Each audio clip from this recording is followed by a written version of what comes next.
is available in the courtroom. It's all gonna be piped into there, and they've assured me that, they have the volume problems fixed, so, if there's not a seat for you, you need to head to the courtroom.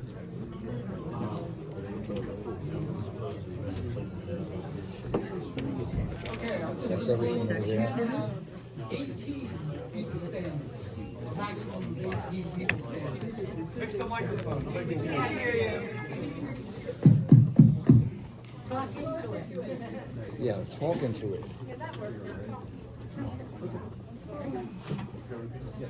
Yeah, one more time, you can only have 18 people standing, is my understanding, and we're over capacity, so, you guys can do the count, but, there's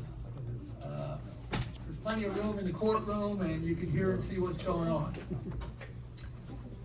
Notice of this meeting was advertised in accordance with the Open Public Meetings Act.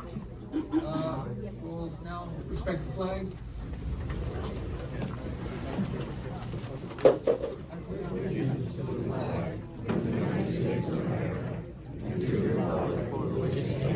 One nation, under God, indivisible, with liberty and justice for all.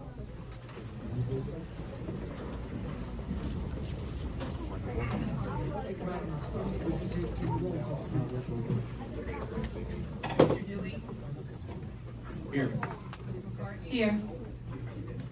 Mr. Ward? Here. Mr. Gardner? Here.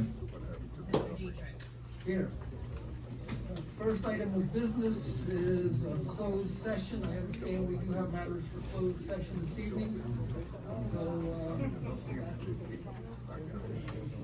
we have a motion on resolution 313-2024.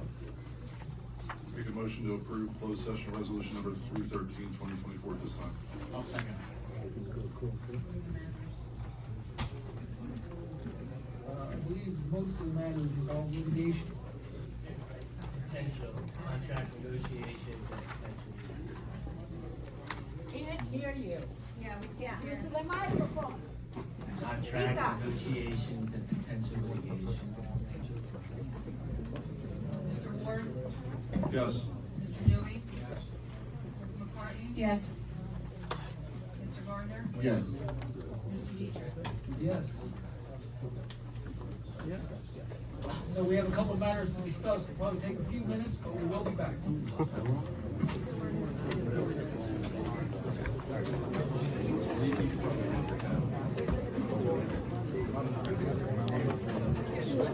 Yeah, good looking, you keep my seat warm. Absolutely will. Not a problem.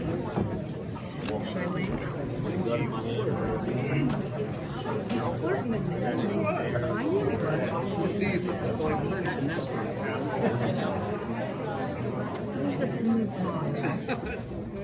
Yeah, so if I want to do a note.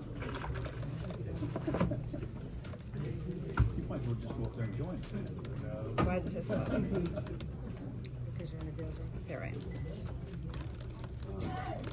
So fast. Okay. Did the meeting start at all? Where did you get to? Oh, you went right to close? So now we're here.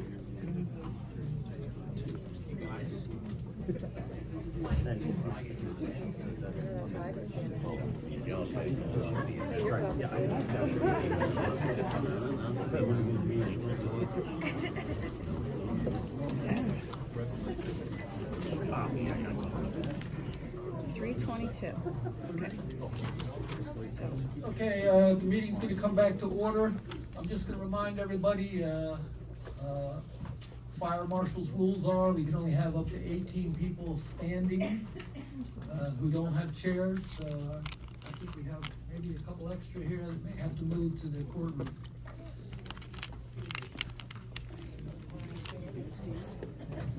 Okay, next item is public comments. The council's intention is to preserve the level of respect, courtesy, and civility required to successfully conduct the public's business. In this regard, the council should be addressed during public participation as a collective body and not individual members. In order to respect the speaker's time, council members will not engage in a dialogue or debate with the speaker. However, council members should feel free to ask the speaker a question or questions once recognized by the council president for purposes of clarification Council members can offer comments on a speaker's remarks once the speaker has concluded his or her comments in their allotted 5-minute time frame. Is there anyone this evening who would like to address the council? He's ready. Lionel Lee, 250 University Avenue. First of all, before things get started, I want to congratulate or wish good luck to the outgoing current council people. I know I respect those seats up there. I know it's a hard job. You guys, play a big role in the township. I know that's a tough job. So thanks for your service. Do you mind if I scoot this? Good luck in the future. It's better for me to keep it. Going forward, I want to congratulate the incoming administration, and hopefully we can move things forward and get the city going again. I wish everybody good luck and a nice night. Not a city. Township, my bad.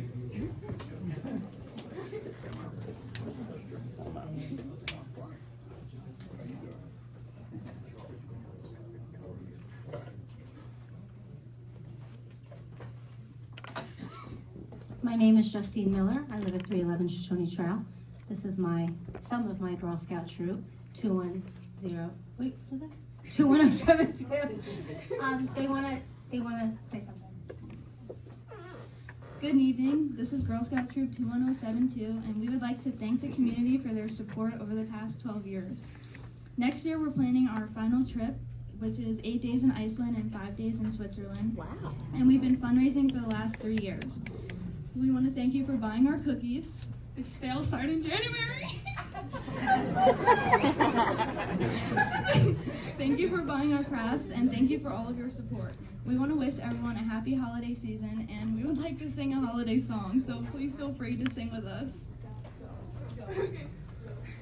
We wish you a Merry Christmas. We wish you a Merry Christmas. We wish you a Merry Christmas and a Happy New Year.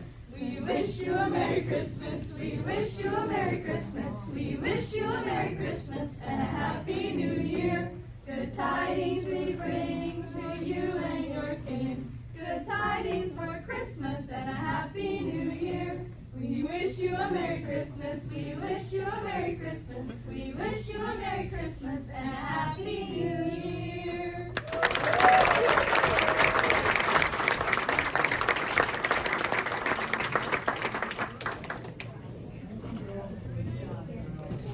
$5 or $6 a box. I guess Marty I can go to Wenger, Switzerland. Ramsbury Court, Mount Laurel, New Jersey.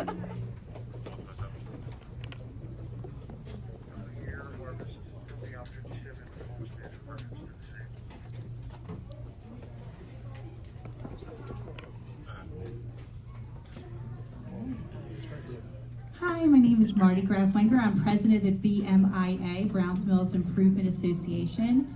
Before I address the matter at hand, I'd just like to take a moment to reflect on the rich history of Birmingham.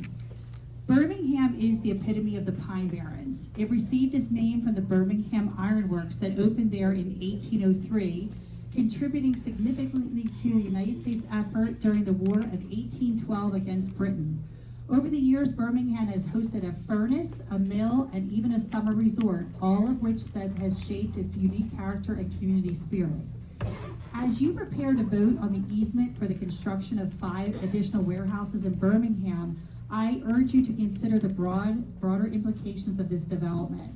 While the BMIA has always supported the arrival of new businesses that serve our community and provide jobs for our residents, we have serious concerns about this specific proposal.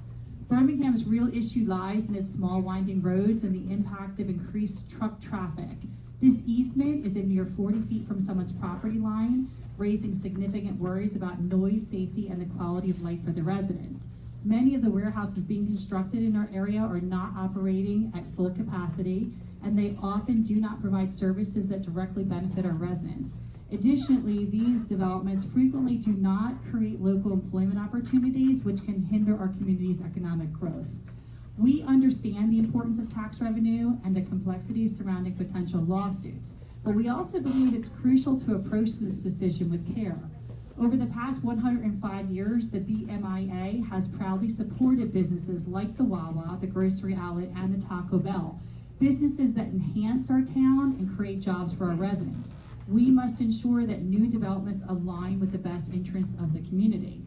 Therefore, the membership of the BMIA respectfully requests that you table the vote on this easement. This action will allow us the necessary time to evaluate all aspects of this development and ensure transparency with the residents, particularly those living in Birmingham. It is our collective responsibility to protect and enhance our community, and I encourage everyone here to raise their voices and join us in advocating for a thoughtful and thorough review of this proposal. Before I conclude, I would like to invite everyone to participate in our upcoming events. January 3rd is karaoke night at the BMIA from 7 to 9 p.m. January 25th is called Passport to Worldly Cuisine. You're going to bring a covered dish to share. The BMIA will provide beverages, desserts, rolls, butter plates, and cutlery. That's at 5 p.m. I also wanted to share some exciting news about an upcoming event. On February 7th, it's a Friday night, 7 p.m., we're hosting a free community movie night at the BMIA, and we'll be screening the classic film, The Princess Bride. There will be complimentary food and beverages for BMIA members, so it's a great opportunity to enjoy some delicious snacks while watching a beloved movie. After the film, we'll have some fun with Princess Bride trivia, where you can win some prizes. It promises to be a fantastic evening, so I hope you can join us and have a great time. February 23rd is Operation Yellow Ribbon. They'll be stopping by to pick up donations for service members, and we'll have more information about that soon. March 23rd is Coffee with a Cop and Tag presentation. So Chief Glass will be joining us to discuss police business, and Tag will be there to teach us about the dangers of drug and alcohol. Membership to the BMIA is only $15 per family per year. Come join us. All the cool kids are joining. And before I wrap up, I'd like to take a moment to acknowledge the residents who have truly gone above and beyond with their Christmas lights this year. They are absolutely stunning. One of my fondest memories with my grandparents was attending the Christmas Eve service and then driving around to admire the festive lights. I can honestly say that I've never seen such breathtaking displays as I have seen this year. It's truly wonderful, and thank you very much and have a great night.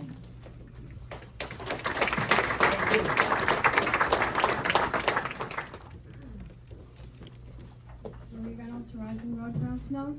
I want to echo the previous speaker's comments and thank the 3 council members who are leaving after tonight's meeting.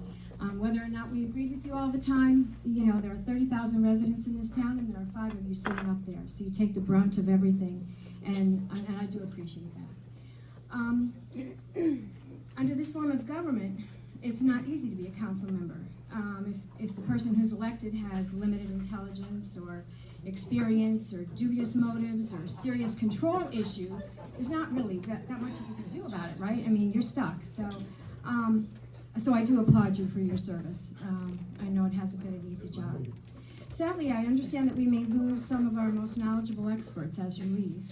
Most notably, Rick Brown of the Planning Board is being rumored to be relieved of his duties by the mayor for dubious reasons that I don't understand. I hope our public remains diligent and engaged going forward to preserve what we have seen lately in terms of participation in the township. I think it's going to be really crucial. It's going to be absolutely crucial. And finally, on Sycamore Hall. Rumor has it that the owners are forging ahead despite the lack of appropriate approvals and a seriously flawed contract of sale and redevelopment. On social media now, it's really interesting, on social media now, there's a new plan for Sycamore Hall every day being announced by the owners. 2 weeks ago it was bed and breakfast, now it's offices. The latest, which I just saw yesterday for the first time, is that if they're not permitted to do what it is that they want to do, it will be, the entire Sycamore Hall will be demolished for a strip mall. And that has been stated publicly, and it's online and you can see it for yourself, and I posted a link to it today. So I think it's crucial that we put pressure on the mayor to make sure that the construction officials do not approve demolition permits until this matter is straightened out. Because above all else, in all the conversations and all the questionable actions that have taken place on Sycamore Hall, I don't think this is the kind of person we want to deal with. And I would appreciate the support. Thank you.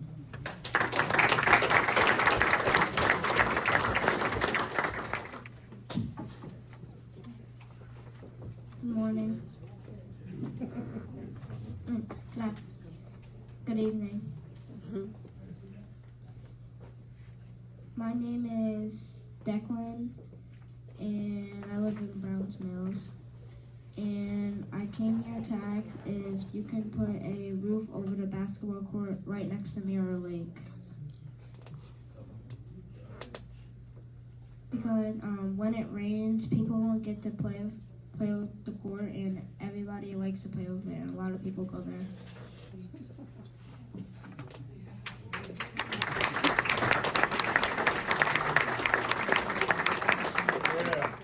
Good evening. I am Daddy Allen. So it's my understanding that tonight is the final council meeting of the year. So with that, I'd just like to congratulate Councilman Gardner, Councilman Dietrich, and Councilwoman McCartney on a job well done.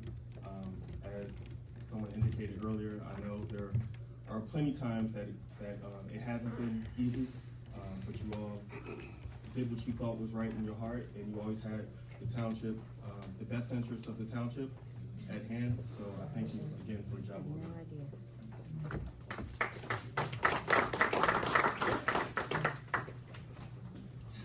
Jay Burton, 308 Summer Trail. I want to wish each of the councilmen, men and women, the very best. Thank you, thank you, thank you, thank you, thank you for your work, your earnestness, your hard work, your grit, your intelligence, your focus for this township. And I would also like to thank the incoming council members for their work that is coming forth. And it's a difficult job. It really, really is. You know, I've been in that seat. It's very difficult. You want to do what's best for everybody. So I'm just gonna keep us all in prayer. And I would like to also wish everyone a very safe and Merry Christmas.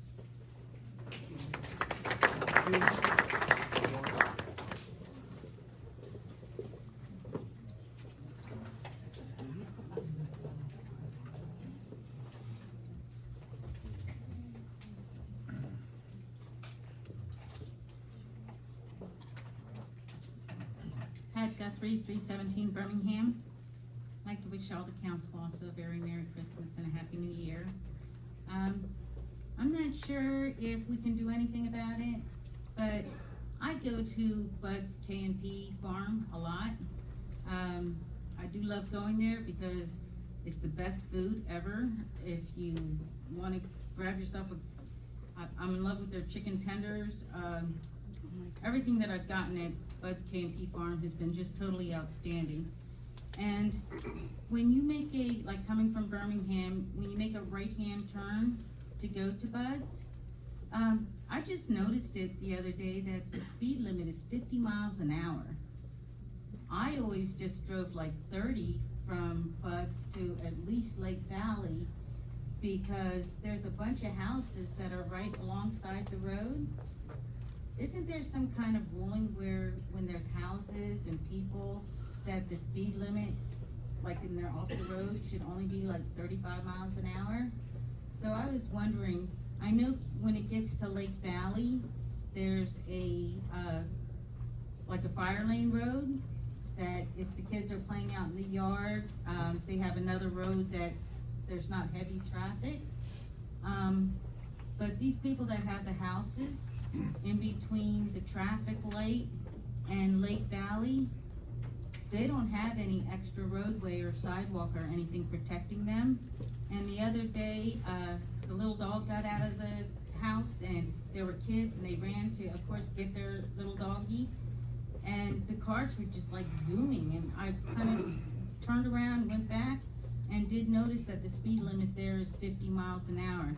I was told it's a county road, so we might not be able to do anything about it. but is there a way that we can approach the county and say, hey, we have homes here, at least for this small segment between the Dunkin' Donuts and Lake Valley, can we have a speed posted at 35 miles an hour? I just wanted to come and suggest that. Is that all possible? I believe it is 35 miles an hour in that. No, right after the Dunkin' Donuts, there's a speed limit sign that says 50 miles an hour. And I tell you, people On take what road? advantage of that. What road? When I, like, coming from Birmingham, driving my car, I take my right-hand turn to go to Bud's, right when you get behind the You Dunkin' mean Donuts. left-hand turn, right? Yep, well, no, I go right to go to Bud's, cause you make, I'm going down South Pemberton Road. Yeah, Vincenttown, Pemberton Yeah, Road. I thought she was coming out of Birmingham, turning left on 530, sorry. It goes down to the borough. So now, I actually go all the way to the traffic line where the Dunkin' Donuts is, and make a right, Yeah, and Bud's it is goes on down the to left. 40 miles an hour there. It drops to 45 and then, that whole I stretch don't is only know, 45. maybe somebody put a sign there that it shouldn't be there, but right behind the Dunkin' Donuts, I kid you not, there's a sign that says 50 miles an hour. Yeah. And it is kinda Pemberton, scary. Vincenttown Road, it is 50. You're right. I mean, right after it goes out of the borough, jumps up to 50, I think. Yeah, so I mean, if And there's that's some county, way, I can't, there's nothing I can do about that. should I go to You can county talk to the meetings and county. kinda argue it there? 'Cause it gets I really can- dangerous, there's people that, and kids that are out there all the time. I can ask our public works to reach out to the county engineers, but I can't guarantee anything will happen. I mean, I always see kids out there, and then I see people zooming by at 50 miles an hour. And I just thought, you know, I like to look out for the neighbors and the residents. So I just wanted to bring it to your attention. Thank you very much, and once again, Merry Christmas.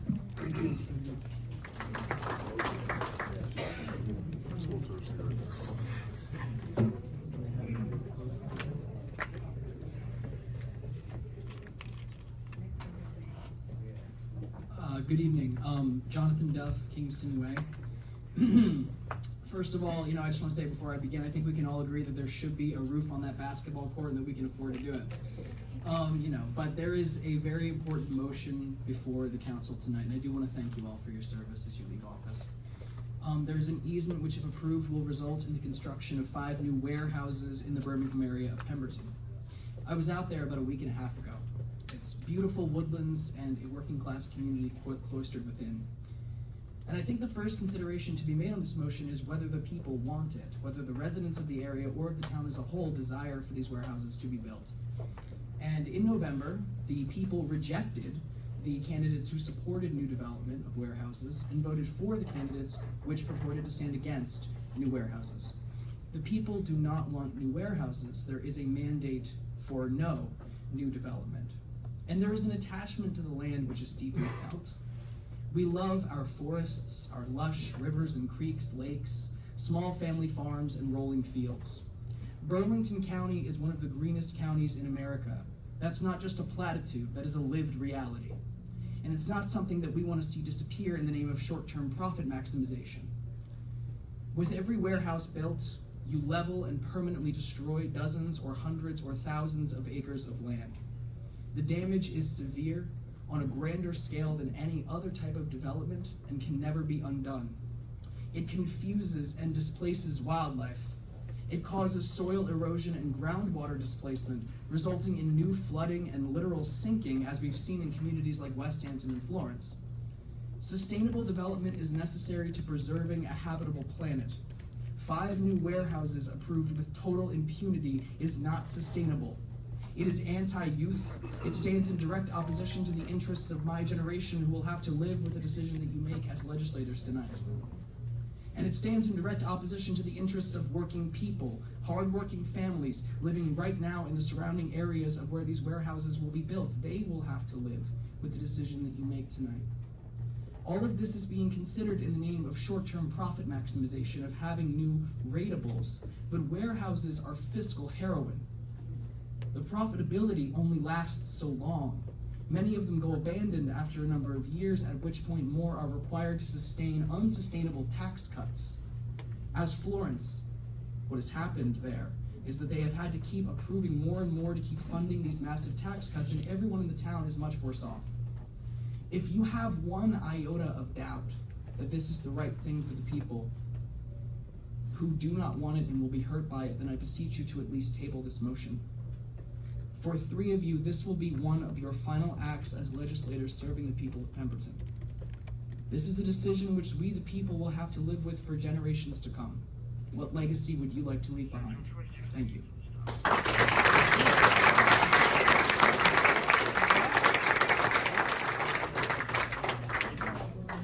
That was wonderful, Jonathan.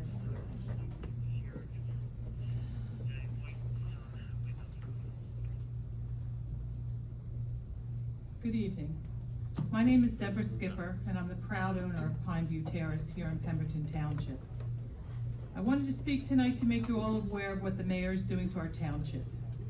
Jack ran on the ticket of stopping the warehouses and also reckless development in our township, saving our farmlands and preserving acres of pineland, saving our farmlands and preserving acres of pinelands. We've been so blessed to have a planning board made up of volunteers who give their time and knowledge for the betterment of this community. Even if I don't always agree with their stance, I do give them credit for putting their time in. If you have ever attended a planning board meeting, I'm sure you have heard of Rick Brown. Any, and I say any town, would be honored and privileged to have a man with his knowledge and expertise to live in their town, let alone want to volunteer to serve on a board. Mr. Brown is retired after 40 years working for the state of New Jersey in natural resource protection, helping develop the wetlands delineation guidelines, president of the Rancocas Conservancy, professional planner, and has spent years tracking snakes in the pinelands. And the list goes on and on and on. He spent a lifetime preserving the pinelands. The mayor is removing him from the planning board, not because he's not doing his job, but because he asks the questions of developers that no one even has the knowledge to ask. But as the mayor has stated, quote, he doesn't like them, and has gone so far as to post on his personal Facebook page that he's looking for a planning board and zoning board members. Yes, you heard it right, on his Facebook page. We are in a critical, exciting time and hopefully rebuilding the township. The proposed developers of the Pemberton Commons are being given carte blanche by the mayor to do anything they want, in which he stated at the last planning board meeting, and I quote, I don't care if you put the gas pumps on the roof. While we are all happy that finally a plan is in place, Rick Brown wanted to make sure that the building did not look like it belonged in Florida, but fit in with our lake community, requesting bike racks, proper parking for trucks, etc. Looking out for our lake community, looking out for our township's best interest while working with the developer. Unfortunately, we have a mayor who is now stacking the planning board and zoning board with friends, neighbors, etc., who would nowhere near, and I repeat, near, have the credentials of Rick Brown just because, quote, he doesn't like them.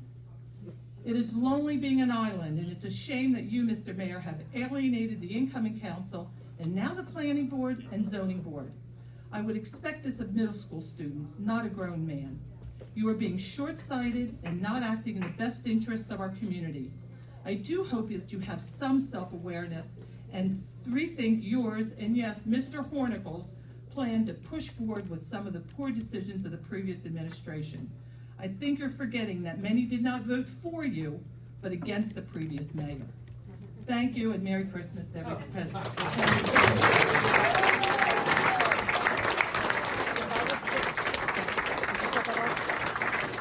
Henrietta Johnson, 123 Lemon Avenue. Good evening, everyone. I too would like to echo the thoughts of others before me. I would like to congratulate those who are outgoing and those who are incoming, and thank you for your time, your service, and your care. Also, happy holidays. I've listened to people on both sides about different things, and I have questions about what money generating things are in Pemberton Township. For me, I have to drive out of Pemberton to get what I need. I support my special needs sister, who's 8 years younger than me. We've been in Pemberton since 2016. I'm from Mount Holly. And I go as far as almost to Philadelphia. My gym is half-hour away, everything's out. My grocery store is half-hour away, everything is out. So if we do not have the warehouse, and what other income do we propose? Do we have a plan for the income? Other than warehouses that could generate You don't like jobs? it here, move. No, that's not the attitude to take. Well, No. serious. But she's wondering. I love it here. I love the nature. I was a resident of California for 32 years, where I had horses, and we did care. You know, California is famous for the environment protection as well. But since I've been here, I have to go outside of Pemberton Township to get what my needs met and my sister's. So I understand there's people on both sides, but what is going to be in place for revenue building? Right now, I have to watch the garbage because the garbage service has been cut, and it's hard to keep up with it because they pick up once a week now. And then the next thing I would like to ask is, if this gets voted down, are there any ramifications? Because I understand there is a contract that has been signed. It's been zoned for a warehouse. So I'm just asking the question. Under the rules, just We'll try finish to your answer your questions statement when and you're then. done. Okay, I just was including that in my statement, but I just wanted to add that I love living here, I love the environment, but also I would love to see more services for our tax dollars. Thank you so much. Have a great holiday. Peace and blessings to everyone.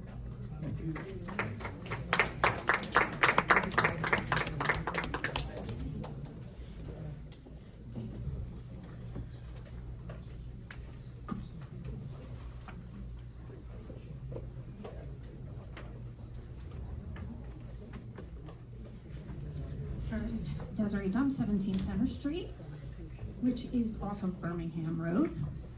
I do want to say happy holidays to everybody here. Some of the reasons that I'm here tonight are really hard for me emotionally. I know that you guys are all sitting up there and you have a job to do, but this isn't going in your backyard. This industrial park isn't just one more warehouse, it's 5. My water pressure goes down 3 times a day. And I'm not the only one experiencing that, and we still don't have answers for it. My other point is, just because by law we don't need something, or it's not zoned, or whatever that is, I've got an 8-year-old autistic son at home. When that first warehouse was put in, the amount of meltdowns he had over the beeping and the noise, and just the construction, I invite any one of you to come and have to calm that child down when that's happening. On the matter of kids, this warehouse forces 9 kids out of their homes. 9. One house has 5 children in it. Kids don't ask for any of this. They don't understand adult decisions or what we're talking about. So beyond just the water, what are we gonna do about the sound? There's no proposed fencing or safety back there. It's just gonna be an open walkway from their parking lots to my backyard. Because of where the police station is in our township, by the time I call to say somebody is trespassing or breaking into my house, it will be too late. I will be on my own to defend myself and my children. I'm a disabled heart transplant patient, had a brain tumor 2 years ago. I'm not winning that. I can't imagine losing my children, or myself, or my husband, if he's home. The man who has served our country in the military for the last 22 and a half years. We moved here, and we moved where we moved because we loved the atmosphere. We loved having the privacy. We loved having the ability to go in our backyard and do whatever we wanted. Now I'm gonna have people looking outside warehouses into my backyard with the ability to walk into it with nothing stopping them. Just because it's not zoned or forced or needed per se, doesn't mean that it shouldn't be done. There should be a sound barrier there that offers sound protection and privacy and safety to the residents. For as much as I've seen tax increases the last couple years, are these warehouses actually gonna bring those taxes back down? And we're gonna continue to work with a company where some of their head people are being arrested for fraud. They've made promises with that first warehouse that they never fulfilled. And it's been there now for how long? 4 or 5 years? We still have flooding roads. Where's the assurance that all that runoff from those diesel trucks isn't gonna affect my lungs or my water? Doesn't affect the waterways that run through there, or my children. I really did vote for you, Mr. Tompkins, because of what you stood on. I watched you in Perry's backyard tell us, promise us, that this wouldn't happen under you. I get it's not that easy, and there's more to it, but that's why you're in office. Because we all voted for you on the promises that you made to us. As a man, I expect more, and I know you're capable of it. And that's also why Rick Brown shouldn't be just kicked off of something because somebody doesn't like him. So when you're making that decision, please think about a little autistic boy who had to go home tonight because it was too peoply in here for him. And the fact that during this construction, there's no sound protection for us. There's no privacy protection, there's no safety protection. We have nothing. We feel like this is being jammed down our throats. Like somebody else said, this is the last decision some of you get to make while you're in office. And I trust that some of you will listen to your township and listen to your people and think of the children being displaced. Think of the children that are left, which is almost half a dozen, that are gonna be affected by all of this. From my street, Center Street, including my street, down to 38 there's a dozen children that are gonna be affected. Please, think about us. I know emotion doesn't always have a lot to do here with your decisions. You have an entire township to think of. Let's think of the services that we need here, and let's get those here. Let's get that food store here. Let's get the special services for people who have special needs here. Have a happy holiday. Please consider us. Thank you. Council President, can I clarify one thing? Mr. Mayor? Miss Dunn, you might not, I'm sorry. You might not remember, but do you remember the vote from the planning board for those 5 warehouses? I remember what you said. Do you remember the vote? There was one no for that, no vote for those warehouses. That was me. What have you said since? Okay. Anybody? Okay, we don't have time for that back and forth now. Let's just, anybody else who wishes to address the council?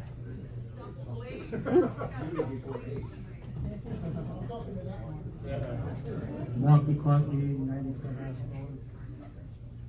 I just wrote down a couple of thoughts.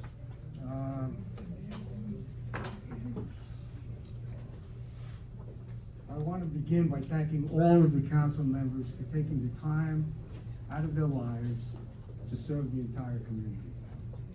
Something we tend to forget about is that these people are people through their lives and careers are an integral part of the fabric of this community. They are people that have made a difference in this town even before they sat on this council. Out in the community, they are not labeled as a Democrat or Republican. They are labeled as your neighbor. These are people that have helped shape this community. Dan over there, I'm gonna start with him, who has run a successful business in town for many years. He has helped many people throughout this town. Before I even met Dan, I already knew from others that he was a stand-up guy and that his word was his bond. That in and of itself says a lot about a person. Elizabeth, asked by the high school to create a medical arts academy, where she wrote curriculum along with creating relationships with the Bourne and Aspen Hills so that the kids in this community who went through the program would have a chance of getting a job right out of high school. Many have gone on to be successful people within the community. She became president of the BMIA, where with the help of the board created community events and projects for the citizens of the town. She has volunteered with Clean Communities, picking up garbage throughout the town, and that's something I think everyone should at least do one time in this town. Because it doesn't take a lot of effort and you get to meet a lot of nice people. Paul, whose family I think go back to the Indians, he had his law practice in town. He helped countless people in this community. He also volunteers as a board member for Whitespog, again, giving back to the community. Donovan has commemorated many events in this town through photography. He never asked to be paid. I believe he also chose not to take his stipend for sitting on the council within the last term. He did it because of his love for this community. And last but not least, Josh, whose family gave back to this community through providing it with beautiful flowers over many years, adding joy to many people's lives. Josh worked with his parents and learned the values that go along with owning and running a family business in a community. I am sure there is so much more that these individuals have done to make this little town of ours a better place. I thank you all. Thank you all. I also wish that the new members coming in all the best. I believe they will have their own set of challenges going forward, least of which will be addressing some of the multiple lawsuits that are already against the mayor. We're not sure how many there are, but if it goes into punitive damages, this town's gonna be on the hook for a lot of money. So that's just one thing, and who knows if there's gonna be commercial lawsuits coming down the pike. And of course, any of those lawsuits are going to eventually trickle down to all taxpayers in this town. Some in this town can afford the increases. The majority, however, whose household incomes are $70,000 will struggle. That will be the new challenge for the next administration. I think it's gonna be a good group of people that have the best, thing in mind in terms of this town and what they hope to accomplish with it. Again, I wish you guys all the luck. Thanks again to all of you. Hey, Mark. Just want to clarify one thing. The stipend that we get, I chose not to take the pay increase. I was still getting it. That's what I thought. You chose not to take it. Yes. Yeah, I know that. But I also, at one of the meetings, you guys did mention that we were gonna get some sort of a feeling as to the lawsuits and the possible damages that might be coming down the pike here. Are we ever gonna get that sort of evaluation? Well, that wouldn't be public information, because it's ongoing litigation, so you couldn't give those sorts of public evaluations. Okay. The township's being represented, through insurance in the matter. Well, I know, but insurance will go up to a certain point, and then there could be punitive damages, and everybody knows, if you're a lawyer up there, you guys know what that means. All right, thank you.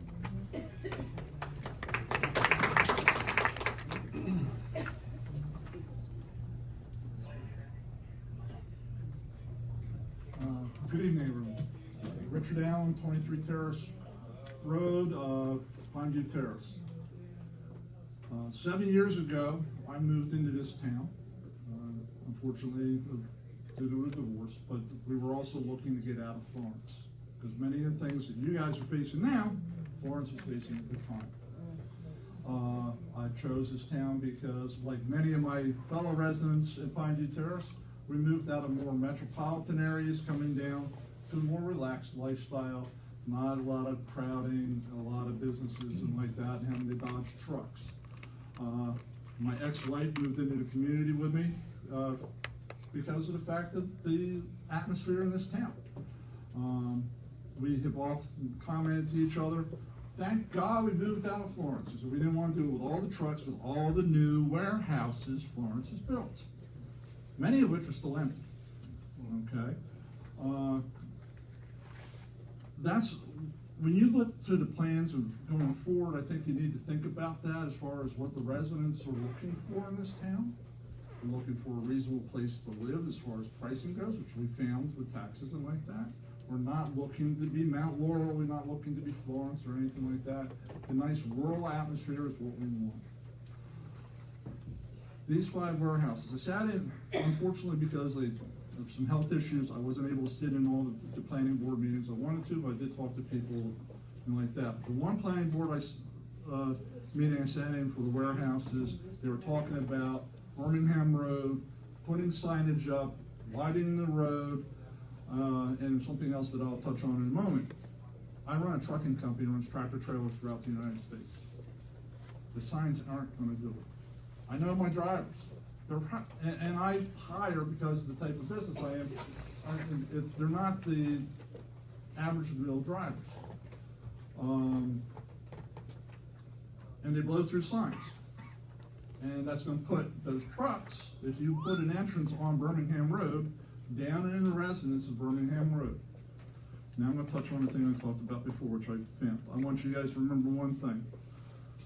These companies are coming in here are foreign for-profit companies. When I talk about foreign, I'm not talking about international, I'm talking about not of our community. Okay, they're for-profit, they're gonna do what's best for them, for their profit. Being a businessman, I understand that.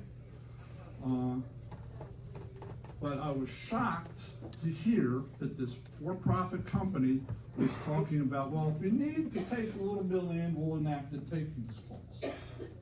We're not talking about a hospital. We're not talking about an airport. We're not talking about municipal services. We're talking about a for-profit company coming in and saying, we'll just take this guy's land. That disgusts me. It disgusts me. This is the type of company that's coming in here, that they could just nonchalantly put it out there. We've got a lot of warehouses going up. We have 2 warehouses on 206, I believe it is, that we've already approved in this town. We've already got the warehouses on 38.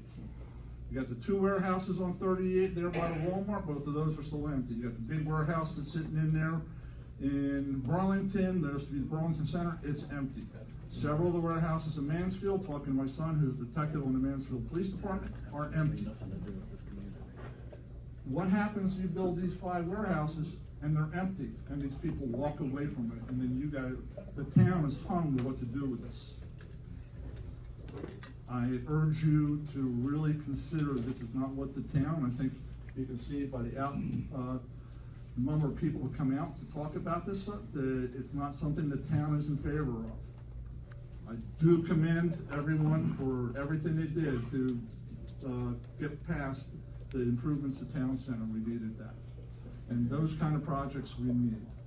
5 new warehouses, and also I've heard of Mr. Mayor, you talked about another warehouse going up on the other end of Birmingham. To me, to sandwich people on Birmingham, those residences in between 2 warehouse complexes is criminal. All those people, all those kids, they're gonna be dodging trucks. Believe me, I don't care what kind of signage you put up. You're gonna have to put a cop there to turn the trucks around.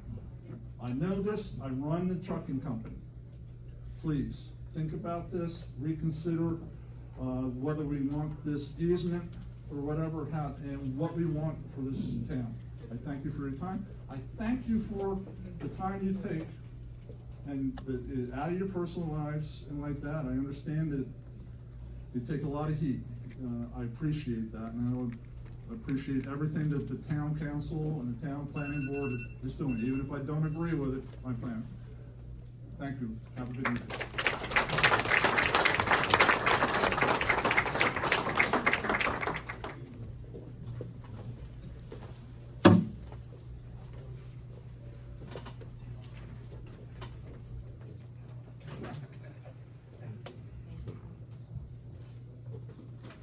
Good evening, ladies and gentlemen, council. Just like everybody else, thank council for the great job they've been doing over the past. I know I've beat up on some of you beat up on me a little bit, but at the end of the day, I hope we're all looking for the best for the town. Amy, appreciate you for putting up with everything that goes on here and keeping track of it. But now into the nuts and bolts of things. You got a whole lot of resolutions on the board tonight. And I've got to see some of this paperwork, as an incoming council person, and I hope you guys did all your homework, because it's a lot. I have no problem with many of them, and you guys will do the right thing. I have a question on 3/19/2024. As much as I know the road department needs a new tandem dump truck, I just have a few questions. The old tandem that got burned up, I know had a snowplow package on it. I don't know why we're not using that to help cut down the cost of the price. And a stainless steel dump body. I don't know anybody in the whole county that has a stainless steel dump body dump truck. And I didn't get a lot of time to do the research, but the best I could come up with probably about $22,000 more than an aluminum body dump truck, which we have two tandems that are here that are probably in the 10-year range that, I didn't climb under them, I'm not allowed around them, but, from a distance, they look like they're in good shape and they're easily repairable. So, why you go through the effort of spending an extra $22,000 of taxpayers' money for a stainless steel body? I don't know, maybe we want to be the first to have one. I don't know. Other than that, I know we need that dump truck. The water meters, I know we've already approved monies for that earlier in the budget year, so that's a no-brainer.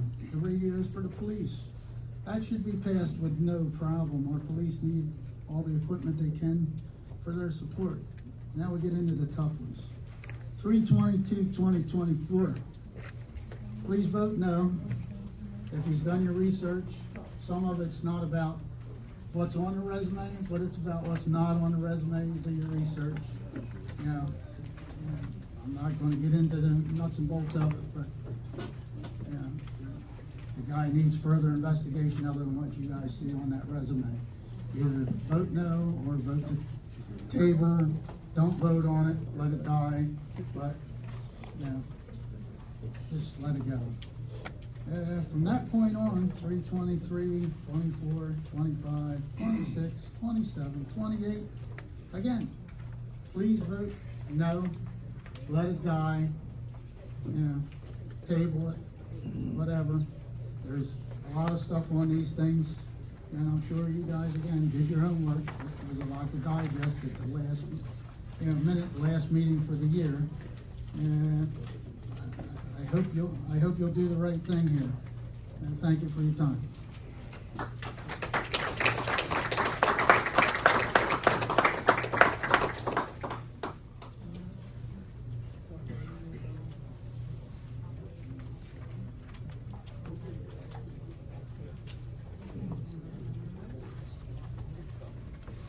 Hello, everyone. My name is Tracy Rickelli.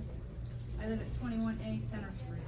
I will have the house that is right next to the biggest warehouse in the area.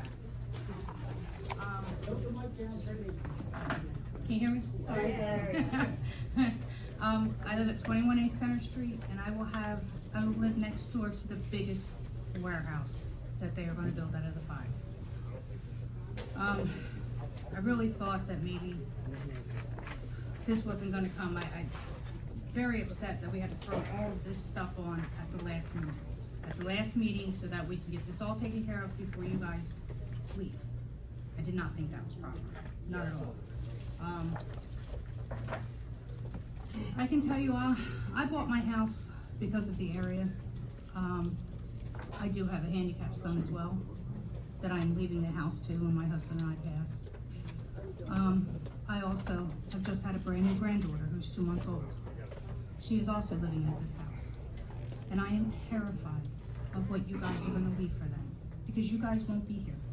You're not living next to warehouses, and you will not be here when my granddaughter is 20 years old. What are we gonna leave for them? Half these warehouses do not have people. There's nobody in there.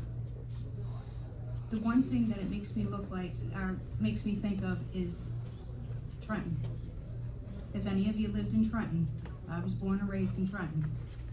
and there's a warehouse on every corner. There's graffiti everywhere, there's vagrants everywhere, there's drugs everywhere. What are you guys got? This is the last time that you guys are gonna be putting a decision in for us. And what are you going to leave for us?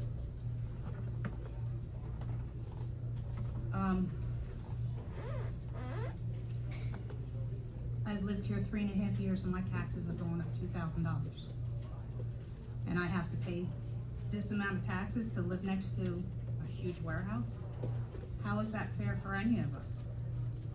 We're showing you that this is not what we want. You guys are supposed to be here for us.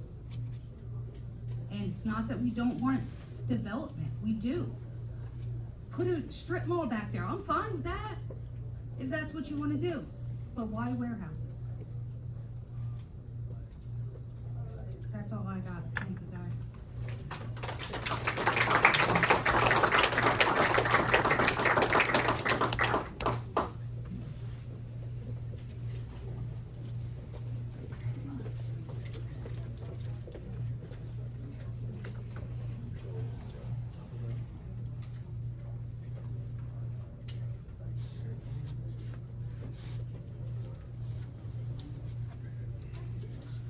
Good evening, everyone.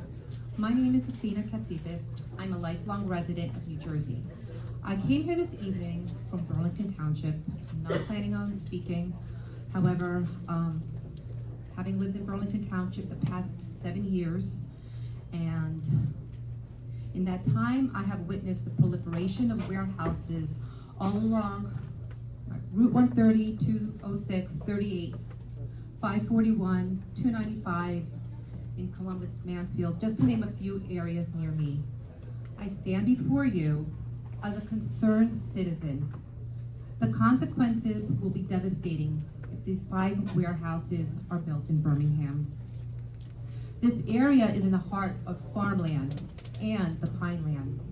It threatens to permanently damage the environment and the communities that rely on this land.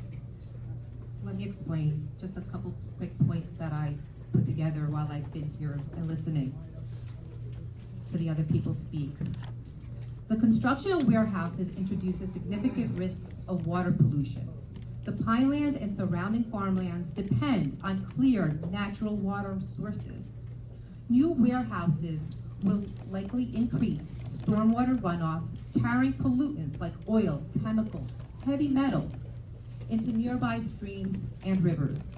This runoff will damage water quality, harm aquatic life, and affect the drinking water of the community. In addition, the destruction of natural vegetation reduces the ability of the land to absorb water, increasing our risks of floods. Already I've heard people who live in this community who now have lakes in their backyards when it rains. No one should have to live with that. May I add that farmland is not just a scenic landscape, it is essential for our food security and economy. These proposed warehouses threaten valuable agricultural land by converting farmland into industrial zones. We lose the capacity to produce food locally. And once these warehouses are built, as others have said, the land will be lost forever. There's no turning back. This will hurt the local farmers, markets, and the rural economy of this area. We need to hold accountable the developers and policymakers who prioritize profits over the health of our communities and our ecosystems. We stand together here today to say no to the destruction of our natural resources. We cannot afford to sacrifice our future for the sake of short-term gains for a few. Thank you for your attention. I appreciate it. This guy's good. That's who you said is elected?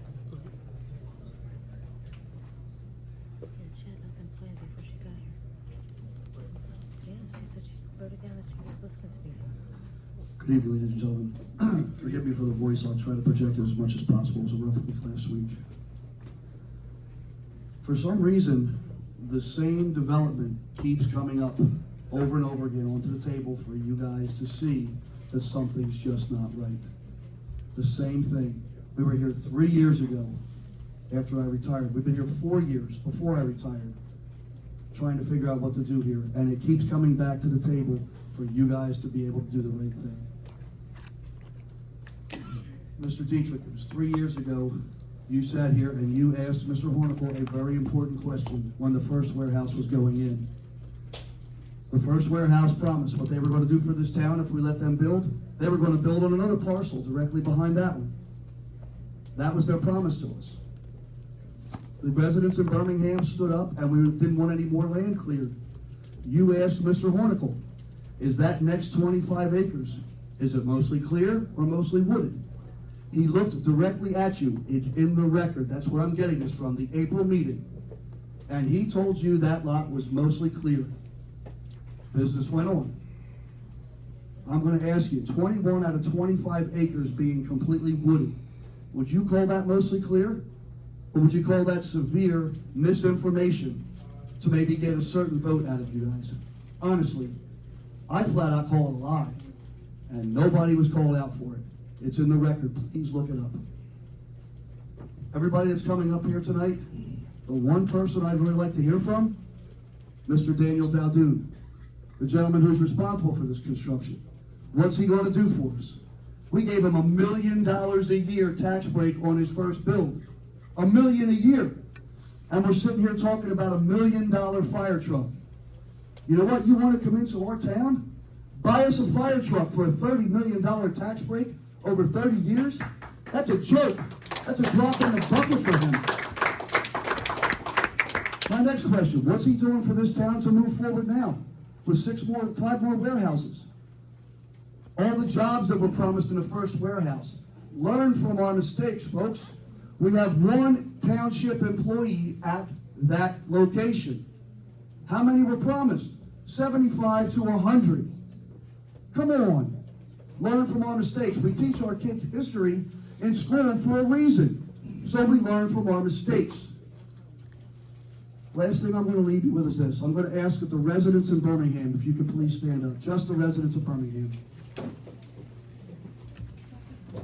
can't see those in the courtroom. There's 6 in the other room. I do respect the fact that you're giving me your undivided attention, but I'm going to ask you right now, don't focus on me. Look at them, please.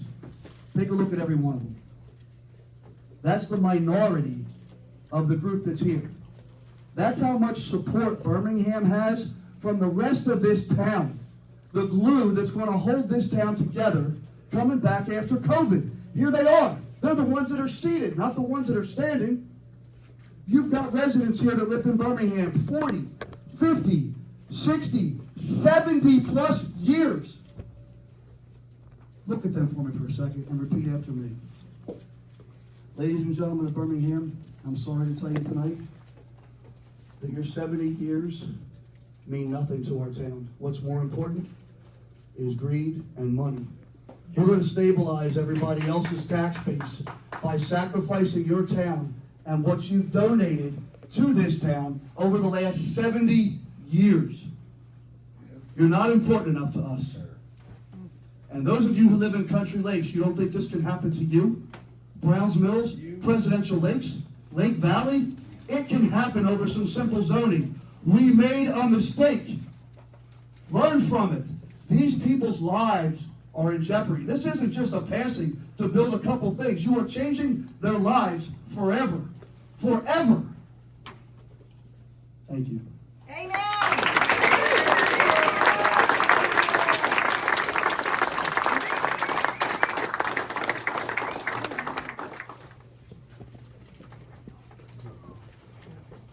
Mark Thomas, 35 North Woods Road in New Lisbon, right along the North Branch of Grand Cocos. And I would say, start off, I wander a little bit, get a little bit confused sometimes, but I was here in 1988 to do a residency and family practice at Memorial Hospital, Burlington County in Mount Holly. And when I was there, it was a stressful time, and you know, I'm a sensitive plant, and there were a lot of times that I didn't think I was going to make it. However, what happened to me is that I found the Rancocas Creek. I found the area between Browns Mills and Mirror Lake down through Pemberton, Birmingham, and to 206, my lifesaver. I mean, it provided me with the solace, the exercise, the companionship, and the ability to meet people at every turn. And I have to say that the Vincenttown Diner, which is in Southampton, was basically Mecca for me. But that's part of the fabric that is where we live. And I would say that everybody who had participated in this 3 or 4 year process has been taking a course. And this course is in community building. Every single person who has come out and been through this, including all of you who have done a wonderful job, have learned a lot. Not only that, but your mental health is better. I mean, there's a lot of ranting and raving, and that's anger. But there's community mental health being built in this process. And we are all the richer for the fact that there's been controversy. It puts us in our place. So we know what our place is, and we've learned how much we love it, and we are here to stand and protect it. The only other thing I would say, of course, I often wonder, but Aldo Leopold, who was the creator of the discipline of wildlife ecology, said, the first rule of intelligent tinkering is to save all the pieces. When you think of Birmingham, what pieces do you remember? Do you remember the intercoastal plain? Do you remember glauconite or marl underneath? Do you remember the fact that that was actually a Native American trail that went from Arnie's Mount to Mount Laurel? And what remains is Birmingham Road. And it's probably not much wider than when Lenape used that. Another piece, I would recommend for the council and future bodies that whenever there's a development plan, get out there, walk it, walk around, talk to the neighbors, because you have a process here that has happened for 16 years where things have been put in place in a municipal setting where a lot of people don't have the background to know that this is when I need to be here, this is how I need to present it. We need municipal community education, but as people who represent or are responsible to their constituents for what the decisions that they make, they have to get out there and to hear these things before the municipal process mows everything down. Because at this point, this is what we have been facing. Lawsuit, lawsuit, lawsuit, lawsuit, lawsuit, looking over our shoulders. But there's one thing I'll leave you with here is that I went out to Birmingham this afternoon just to walk, because I know where it is, I know the history, I know all these layers, but I didn't walk it the way I walked it this time. This time I started at the post office, and I walked up, which is actually a 25-foot elevation between the post office and right behind the first warehouse. And all that water, thinking about, like a watershed person that I am, thinking about the water coming off of that, it all drains to the North Branch from that point. But what I don't think anybody has identified except Pat Guthrie is that the flooding that she gets in her backyard is due to the fact that there was a unnamed tributary of the Rancocas that starts right behind the big warehouse and crosses Birmingham Road. And because of the buildup, the road over time, and lots and buildings, it is just, people get distracted. You can't see it. But if you take the bird's eye view, you can see that that's the reason. I mean, we're building on a landscape that is not conforming to the zoning that has been put in place. So now we've committed ourselves to rack and ruin because we're not paying attention to the landscape. So I still think that needs to be taken into account before a definitive decision is made here. And the other thing, I know I'm going on here, but there should be no municipal process that pays attention to dates as a motivation for putting something on the agenda.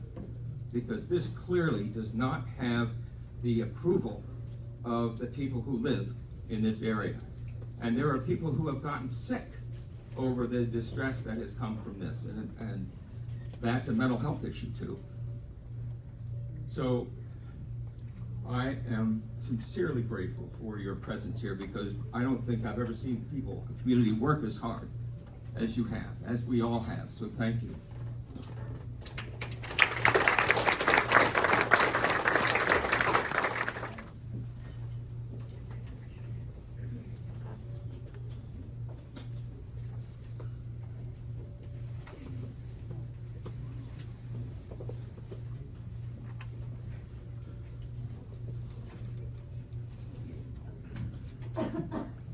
Good evening, everybody in general. My name is America Phillips. I live here in Presidential Lake, Pemberton Township for 45 years. I recall when I came in here, we went to town. No empty buildings. All the buildings were occupied, restaurants, stores, everything. But today it looks like a desert. It's like a barn. Okay, I'm going to start my problems right now. I remember in the past when I used to come to these meetings with the previous administration. They were time. And you know how many people were sitting in here? 1 person, 2 person, 3 person. I was possibly the one I always was here, except the weather. Okay, my next step it is, I think the administration should thank the residents. They got their life, they got to work, because not all of them are retired. You see the room right now. Meetings after meetings is packed. And you know why? Because they want you to hear their concern. Don't ignore them, please. Those engineers, they don't want the warehouses in their backyard. I'm pretty sure they live in very nice places. They figured out, hey, we are in the boondocks. Screw them. Well, guess what? We're going to stand by, and we're not going to let it happen.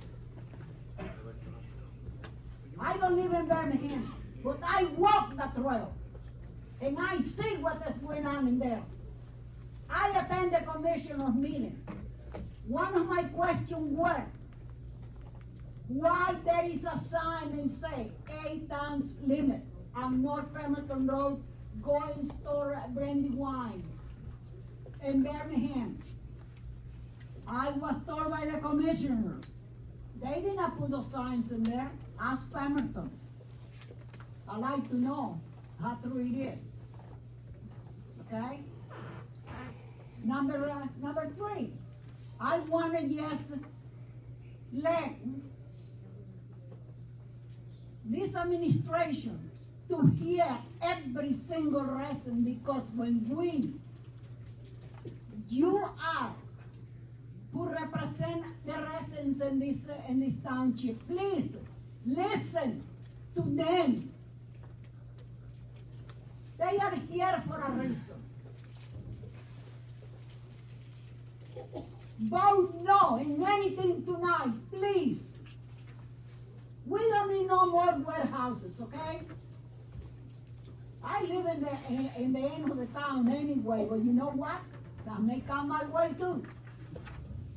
I'm going to be sure if I'm alive, I will fight that too. I want to thank you, all the residents who come and attend those meetings, time after time. But sooner or later, something got to stop. Doesn't matter the old administration or the new administration, please listen to us. We're not here for our looks. You think that we come in here, oh yeah, we want to see your faces. Guess what? No, we don't want to see your faces. Even the solicitors. We are right now here on the town. Guess what? We are here for you to listen.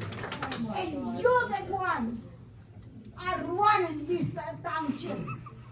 That's mean for you to let everybody everybody knows, please. Vote no. We don't need more houses. We don't need no more developers. They want to develop, come to town. That's what we need, developers. We don't want to destroy our forest. We don't want to destroy our farm. What do you think that the vegetable is coming to your table? You're gonna cook a warehouse. Right? Go take a piece of steel and try to cook a sea. You may be dead by before the month. Okay. Birmingham do not need no more warehouses. Ain't none of the Pemberton Township. No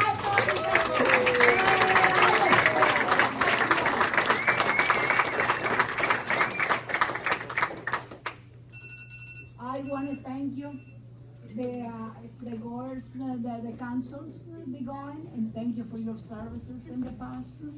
I know that we have, they were good days, they were bad days, but you know that thing comes with a price. When we choose to represent our town, our residents, this is what we gotta get. And I congratulate the newcomers coming on it. I hope for the best, and please, tell those engineers to take a hike, the further they can go. Thank you.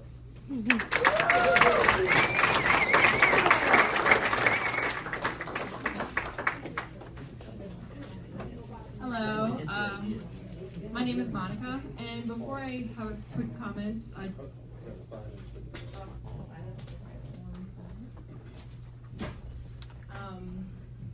before I have some comments. Oh, state my name, okay. I'm new to this, but you'll learn in my little speech. My name is Monica Stephen Smith. It is 22 East Collingswood. I'm down in Pemberton Township. So what I wanted to ask is just see a show of hands here, people who, even you guys who was born in New Jersey, born and raised in New Jersey. Ma'am, this is a time to address the council, Okay. so it's not like a polling, a political thing. You give your Okay, I'm comments, just okay? talking about New Jersey and Okay. the state is my observations. Okay, thanks guys. Okay, you want me to wrap it up? No. Okay. Okay. Talk to the council. Okay. Okay, Daniel, Elizabeth, Amy, Paul, Solicitor, Donovan, Joshua, Jack, and Business Administrator. I don't have a sign for you. I live in Haddon Township near Collingswood. You could say I am an outsider here among you all, as I have only lived in New Jersey for 5 years. I grew up in Maryland in the suburban sprawl north of DC. All I knew was big box store after strip mall after 6-lane highways. I went to college in central Pennsylvania, which was my first experience living in more rural landscapes, and I fell in love with the views, even before later falling in love with the environmental benefits of undeveloped, preserved land. It was COVID in 2020 that forced me to relocate to South Jersey. I will say I had a bad impression growing up as an elder millennial based on the show Jersey Shore, but I have fortunately found out that a lot of it is much better than what that show represented. I had time during COVID to become a certified gardener with Camden County with their Office of Sustainability, an amazing program. As I've increased my knowledge of both horticulture and New Jersey, I learned about the pinelands and other natural treasures in more rural areas this state has. I was shocked to find out how much incredibly significant biodiversity and preserved lands still exist along this corridor of our country. What you guys have here is a rare treasure, once in a lifetime, to protect it. What this state has cannot be found anywhere else. Men and women who have worked for decades to preserve natural habitats in this state are also treasures. And I drove nearly an hour here tonight for the environment, to protect it, to ask you all to protect it, but also for the people here. So I'm aware that I'm not allowed to address the audience. Sorry. But I am here inspired by people here who are following in the footsteps of New Jersey's activists that in the 1960s and the 70s prevented the Pinelands Jetport. If you don't know about it, look it up. In that time period, activists, and concerned citizens prevented a megapolis, an international jetport, being built in the center of the Pinelands. Can you imagine where we would be, all of us here today, had that jetport been allowed? Someone previously mentioned a first step, it could come to you. It could. We know that. I grew up in suburban sprawl. All of our historic farmlands and things had been wiped out. So I grew up with not a lot of historic culture. That is one of the things that I love about this state.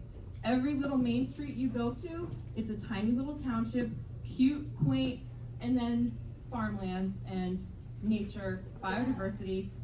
Stormwater management has been something that I've learned about, and went to a Willingboro meeting recently to hear how their warehouses ended up causing stormwater to come into people's houses there. This is the first time I've ever attended a meeting like this. I apologize for not knowing the etiquette, but in this era where so many of us feel helpless against corporate greed and big money in politics, seeing so many people here tonight has been inspiring me, and it has given me hope when it feels like we're all powerless. So to the people here and in the back room, thank you.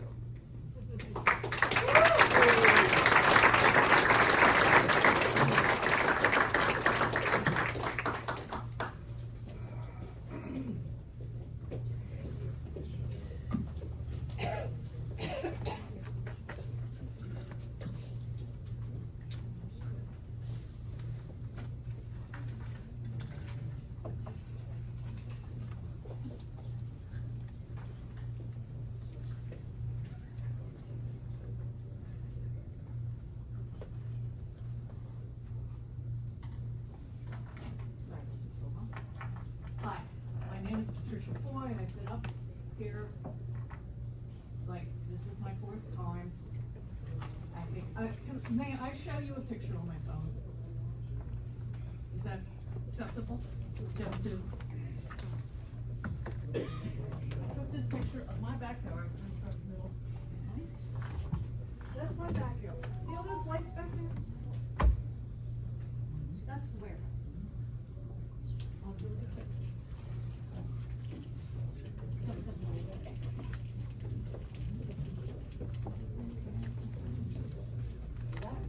That's what I get to look at, basically, lights would not, I would not see them.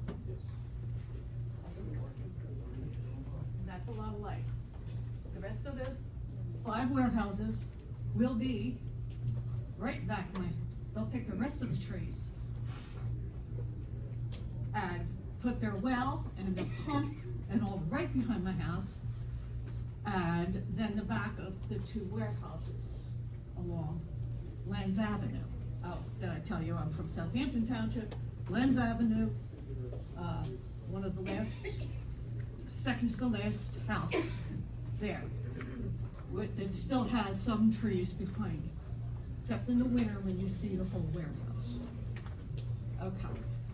I'm going to ask you, please, vote this down. After the first time I came here and I spoke with you, I ended up in the hospital with a cardiac cath because I had horrible chest pains when I left here. Oh my And God. ended up in the hospital. Oh my God. That was the first time. I've been trying to keep that from happening. I've lived in that house for 45 years. I've raised my children there. They loved it. They wanted to buy houses that had a woods in back of them because it was just a great thing. They loved it. They loved it. Now I have 6 grandchildren. Now we don't go in the woods anymore because it's like, I don't know, somebody will be out there chasing us away. We used to walk through the Birmingham Road to walk the rails to trails. And it was nice. I don't mind that I can't go in there now. I can hardly walk. So, but our house is paid off. We're in that low bracket of, we're living on Social Security. Our house is paid off. We're, in 7th heaven as far as, we love to sit in our backyard and look at that, and look at the woods. And it's just since the leaves went off. And during the summer, we just got one warehouse you hardly see it except two of the lights. But now, you know, since those leaves fall, so, all the things that were said, that there wouldn't be problems with our wells, I am having problems with my water pressure, and it comes and goes. And it's not pleasant. And, you know, nothing, we never got, but before you guys, a few years ago, things were set in motion before they ever had people come and really talk, because we didn't know. And, you know, nobody asked Southampton about this, or the people that are obviously, it obviously affects us.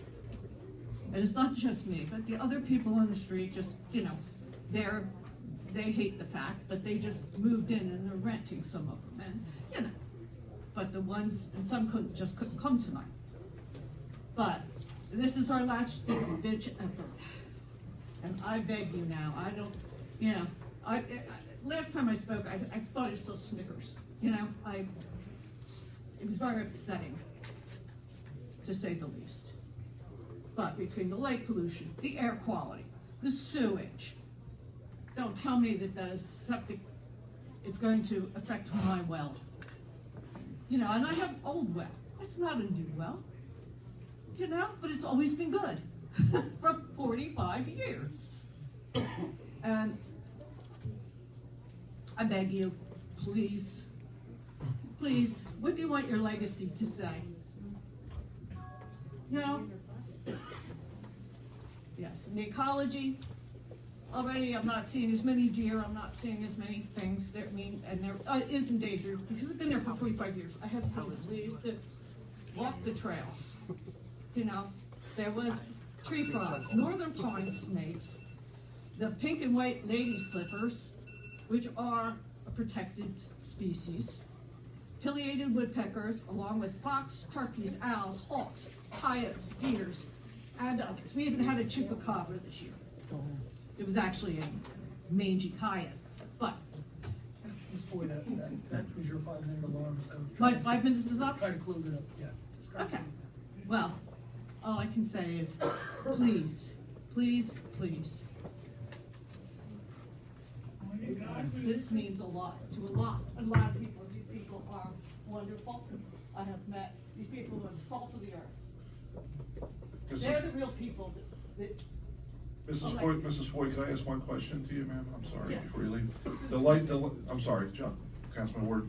The lights behind your house, are they on all night, or are they on, I they think shut they're off? on all night. I could have been, yes, the bigger ones. Now, I'm not sure if all of them are, to tell you the truth, because we go to bed early. But it was, I took that picture as I left tonight. But those ones that shine through the woods are on all the time. Thank you, ma'am. Yeah, the security light was close. Thank you.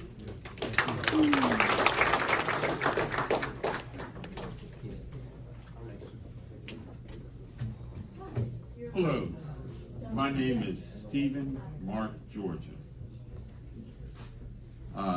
My father was the Honorable Washington, Georgia, who was very good friends with this man's father, who was a great man, Mr. Dietrich. Mr. Mayor, I think I voted for you. And if you get me that Wawa where I can buy gas after 9 o'clock, I'm gonna be happy. But I think what we need to do for our senators, or what you need to do for our citizens, is have a meeting and explain to us as citizens how you can turn down a warehouse, or what it takes to turn down projects like these for a township like Pemberton. I believe that would go a long ways. I am also a former businessman of Pemberton Township. Pemberton Township was always great to me.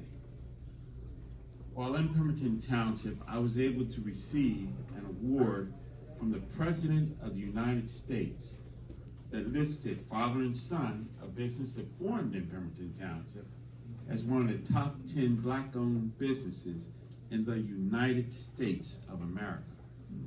That was something to achieve in life. But more than that, I was able to meet people like that actor-looking guy, the Steven Seagal-looking guy down there, Joe Anderson. Oh, yeah. And be able to. But something was said today that I didn't like. Well, if you don't like it, move out of our township. I had to move out of Pemberton Township to expand our business. And I did not enjoy that. And there's another businessman here, Mr. Ellie, who I've seen him have days at his laundromat where he lets the poorer citizens that go to his laundromat have a wash day. Wow. And now he needs a building that we have.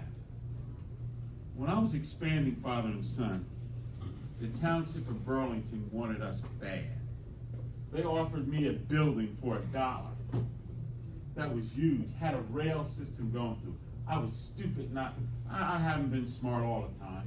I was stupid not to take the deal that Floyd offered me. And all I had to do was pay the taxes. Building had a new roof on it all, 100,000 square feet, just what I needed. So when we're dealing with people like Mr. Ellie, like the restaurant that just made the news, TV news, Ricardo, we need to be doing more for them than what we're doing for a warehouse. So I believe what the citizens of Pemberton need from you, Mr. Mayor, is for you to have a meeting to just explain how hard it is to turn down a building, or what it takes to turn down these warehouses, or why even you feel these warehouses are needed or not needed. I haven't seen one person sitting up here that's ever said to me, oh, we need the warehouses. No one's ever said that. But what we want to know as citizens is how do we turn it down? And remember, I had to buy a property in Mount Holly because I was not allowed to build a warehouse in Pemberton. A town I had done, I had done business in for 30 years. Those warehouses are tax burden in Pemberton. I said so today, remember that. And if we even give this man a building, just charging the tax on the building, we make out. Yeah. We make out. We let the county take that bar that used to be across the street from that warehouse. What was that bar's name? Everybody. Then it was a go-go bar. And cheap. But you know what? That building paid tax and brought no kids to the school system. It paid tax, brought no kids to the school system. So we made out with that building, and now we have nothing. We let the county expand 38 and take away a hardware store, a motel. These were all taxable businesses. And what did the county give us to replace it? Not a dime. Now, I'm not like that old retired policeman. I'm not going to get excited like him. I'm a little bit younger than him. And somebody told me I was prettier than you, Perry, too. Mr. Georgie, please, But we have to. Mr. Georgie, your time's up, so please address your final comments to the We council. have to do something. You guys have to do something for the citizenry and have a meeting and say how we can turn these buildings down. I've been in trucking all my life. I've never seen so many empty warehouses in my life. It's not like it's an Amazon coming here, where Amazon fills their warehouses up, employs a lot of people, and that's not what we have here. We have people probably building them as a tax shelter. So, Mr. Mayor, I'm encouraging you, number one, to keep getting me my Wawa where I can get gas after 9 o'clock at night in Browns Mills, but have a meeting that where you just explain to the people why it's hard to turn down a building like this. And we deserve to know that. We need to have a meeting to help Mr. Elliott that's been here forever. If he's willing to pay the tax on the building, let him pay the tax on it. It's better than what we get now. Thank you. Thank you.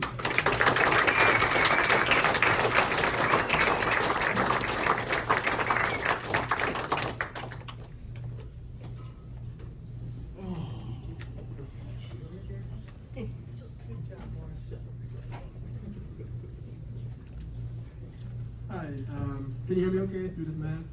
Cool. My name is Adam Nolan. I'm an organizer with New Jersey LCV Education Fund, a 501c3 environmental nonprofit looking to address environmental issues both locally and statewide. It stands for the League of Conservation Voters. Just njlcv.org if you'd like to check us out. But yeah, I lead our organizing work against irresponsible warehouse development to protect green and open spaces and the public health of our communities.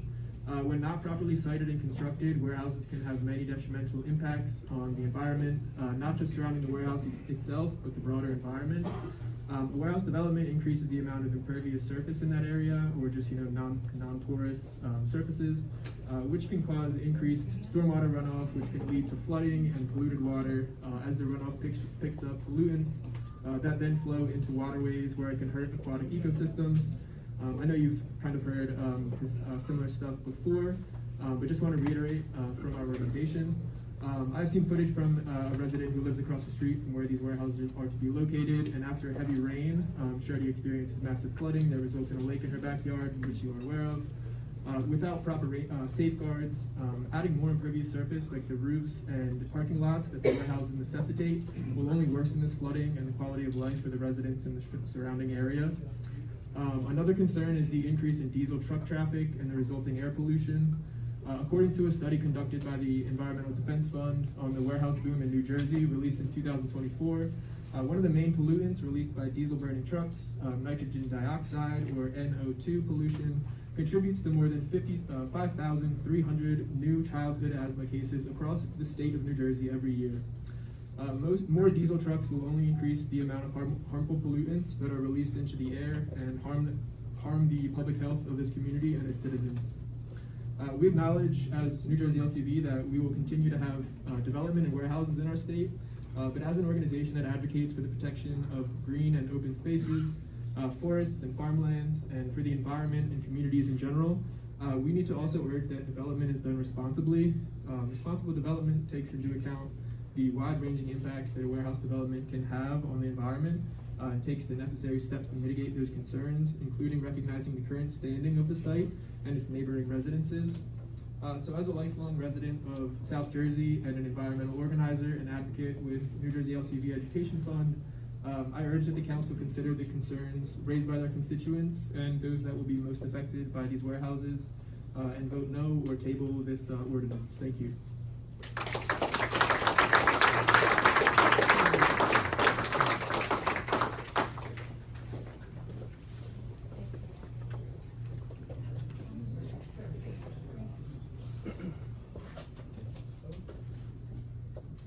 Hi everyone, my name is Jason Howell and I'm with Pinelands Preservation Alliance. I attend meetings throughout South Jersey and the Pine Barrens, and one of the things that I've really noticed about this town in particular is the strength of the community and the residents here. Now I'm often going to township meetings, to Pinelands Commission meetings, to Trenton, and I'm saying, let's fight to save the tree frogs and the barn owls and the forests and the farms. Tonight, I'm saying, let's fight to save this community. This is the strength of South Jersey, the strength of our country, the strength of our democracy, the people here tonight. I believe it is your solemn duty to table this resolution on behalf of all of your constituents, on behalf of the people of this town. I urge you to table this resolution. Thank you.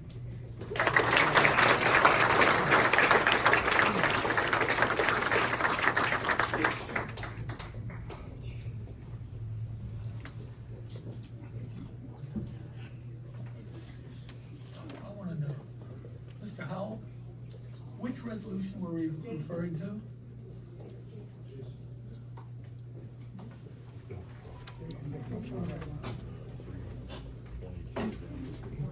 There are a lot of resolutions on tonight. Were you referring to one specific resolution?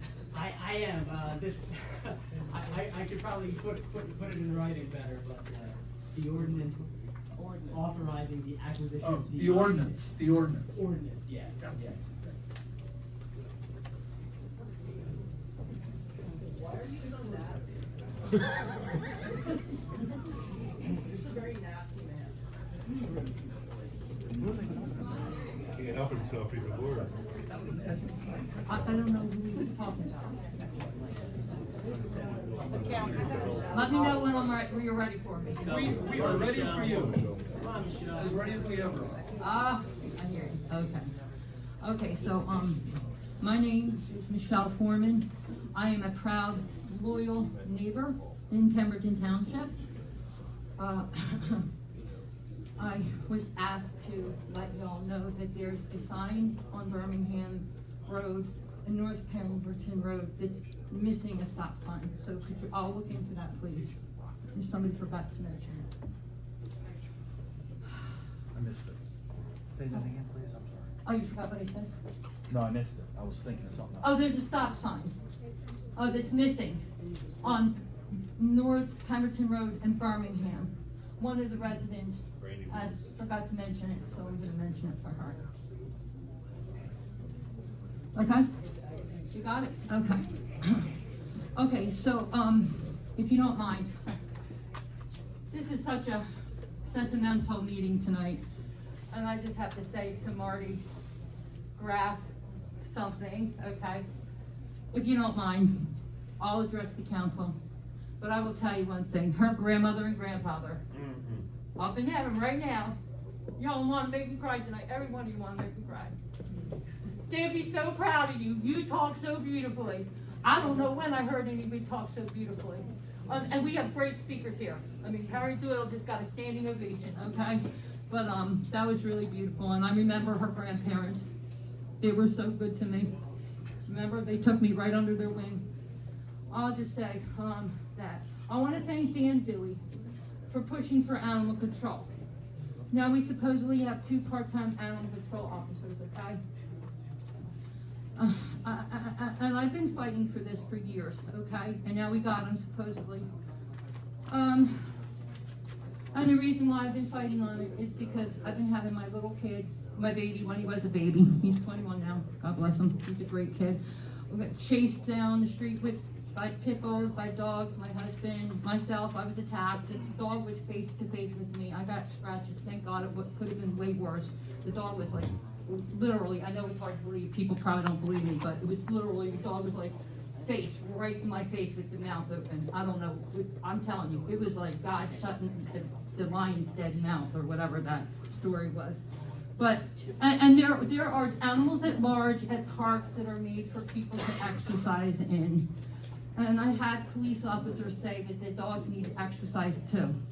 And they need to not be at large at these parks.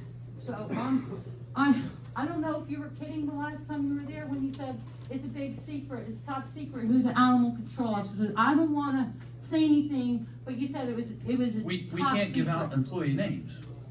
We can't give out employee names. They haven't been riced. There's laws to protect them too. Okay, but I know all the police officers' names. I mean, I know all the employees in this township's names. Andy, am I right or wrong? You can't. You're the legal counsel. Mayor, we shouldn't be identifying. Let him talk after I'm done, because I got my 5 minutes and I need. Sure, I'm sorry, sure. Okay, oh no, it's no problem. Yeah, I feel like you're preventing me you're insinuating that I can't really talk to the new animal control officers about all these problems. I felt like you said something at the last meeting that made me feel that way.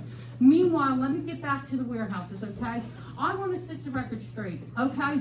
Because the mayor had signs up in this yard saying no more warehouses. The mayor had, political ads in the newspaper and to our mailboxes to stop warehouse encroachment. I want to set the record straight, even though you said maybe You voted no to the 5 warehouses.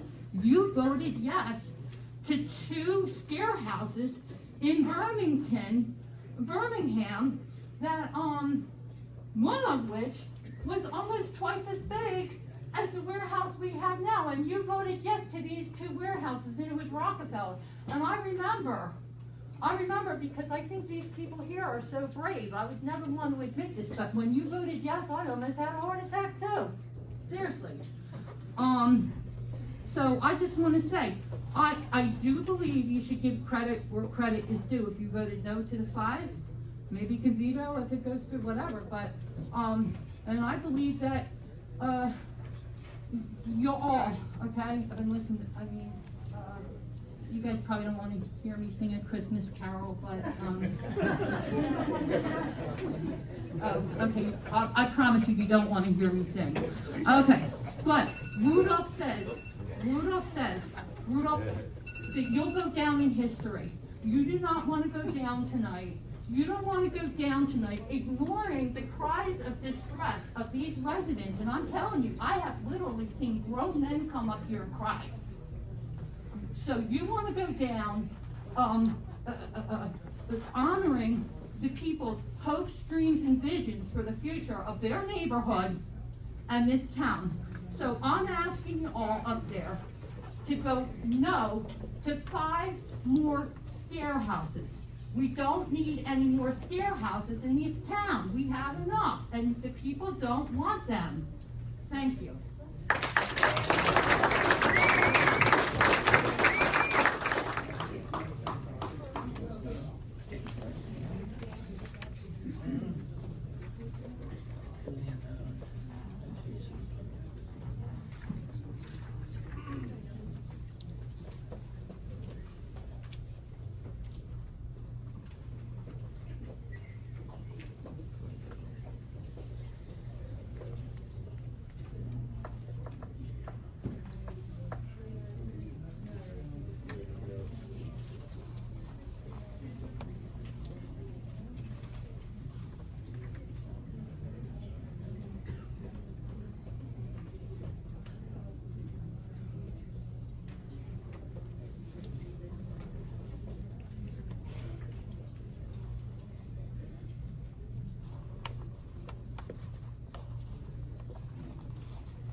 My name is Perry Doyle Sr.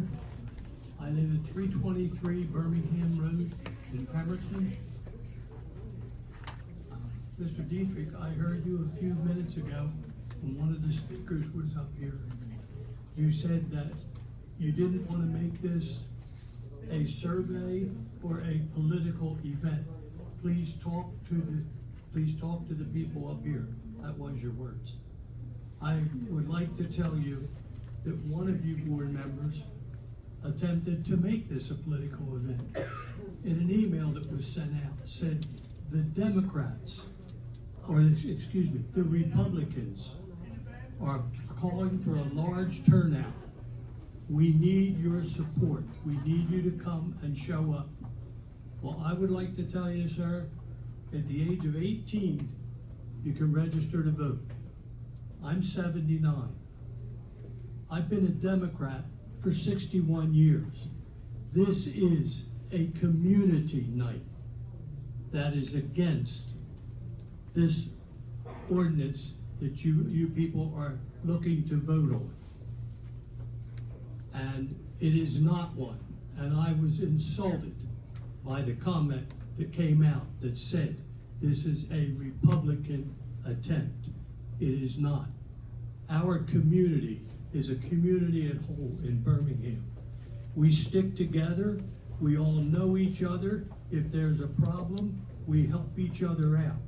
And we see that things are taken care of in Birmingham the way a community should do and always has done.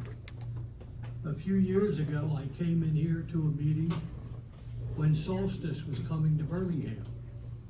And our mayor at that time said if there's one area we don't want to have a problem with, it's Birmingham. It is the best, quietest area of Pemberton Township. Our police just aren't called out there. And I remember that vividly, and it was true. And after that, you followed through by putting the first warehouse at the end of Birmingham Road, which I can look out my front window and see. And now, Birmingham is being targeted again with this ordinance and proposal that's coming in tonight. And it should not be. We were told at that time, back in the beginning, there would be no entrances or exits onto Birmingham Road. Birmingham Road wasn't made and isn't made to handle the traffic that comes to Birmingham. When they were, after the completion of the first warehouse, I had to personally get out of my car, I can't tell you how many times, walk in the driveway and ask the tractor trailer drivers, please pull out of my driveway so I can get in to go to my house. One guy gave me a very hard time. I don't know where I am. I'm looking for an entrance to the warehouse. We don't need more of that in Birmingham. We have a lot of people there that care about their homes. And I built my home in 1972, right where it sits today. And I am requesting that every one of you please either table this or turn this ordinance down. Thank you.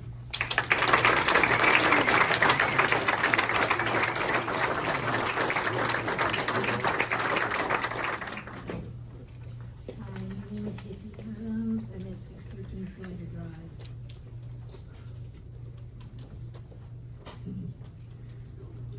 Starting to get sick in here, it's so hot.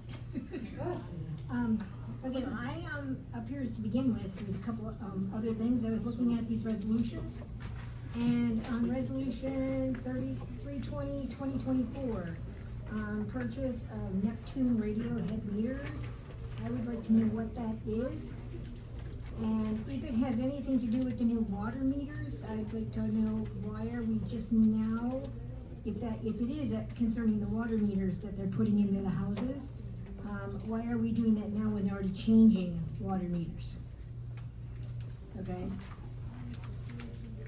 Also, I'd like to go to the 322224, the appointment of the new business administrator. Hello, sir. I just want to make sure that I'm reading this right, because I read on the internet that it said he was here for a 90-day probation. That's not what this says here, so I just want to make sure that he's been vetted properly. We've had problems in the past, and that everything is kosher there. For the rest of the resolutions, 1, 2, 3, 4, 5, 6, all of those apply to the warehouses and different things that you can do. First of all, the one thing that I learned, and I've told you this before, is that you guys have the final say. The planning board already said their say, but you guys actually have the final say. Okay? If you don't approve these easements, they don't get it. Bottom line, they don't get it. Okay? It's not true, tell us the truth then. So, okay, bottom line. And then also I went out there the other day and I drove through, because I know a lot of people in Pemberton don't even know where Birmingham is. I didn't know where it was for years. So I put my camera on my thing, and I drove telling people how to get to Birmingham, to go out and look at the beautiful scenery out there and how the little community out there is. And then I got in a car and I drove. Now, I've been in Birmingham before because I drove the senior citizen bus. And I would go in on the 38 side, go down Birmingham, and then go up onto, I don't know the name of the road, Brandywine Road, and then go over and deliver my passengers. There was a couple times, in fact 2 to be exact, one where I had to pass a tractor trailer on Brandywine Road in a bus. And that tractor trailer did not slow down. Luckily, I was on the side of the road that I could go up onto the gravel on the right instead of having to go into the ditch on the left. okay? So, the roads out there are not made for these tractor trailers. So then therefore you're looking at, the warehouses aren't gonna improve the roads. So that's another burden on the township, to improve those roads, to improve the water system out there, to all of those things. That's more money on us. We're already facing lawsuits that are up the yin-yang. Lawsuits like crazy. Not, not necessarily from the warehouses. But guys, you do have the final say. Don't approve these things. If they want it, let them fight for it. The easement that I saw, because I went and saw where it shows the picture on this map, that shows the easement next to, I guess his name is Cody, his house. I don't know him, but. Right here. There it is. Nice to meet you. Anyway, I went to look and the what is it called? The berm that goes up to where the drainage pool is literally right there. There is no room. He's gonna have nothing left of his yard if they put a road through there. Is that fair to a citizen? He doesn't have to sell his property. He wants to stay there. He bought that property to be near his family, I'm assuming. Yeah. Okay?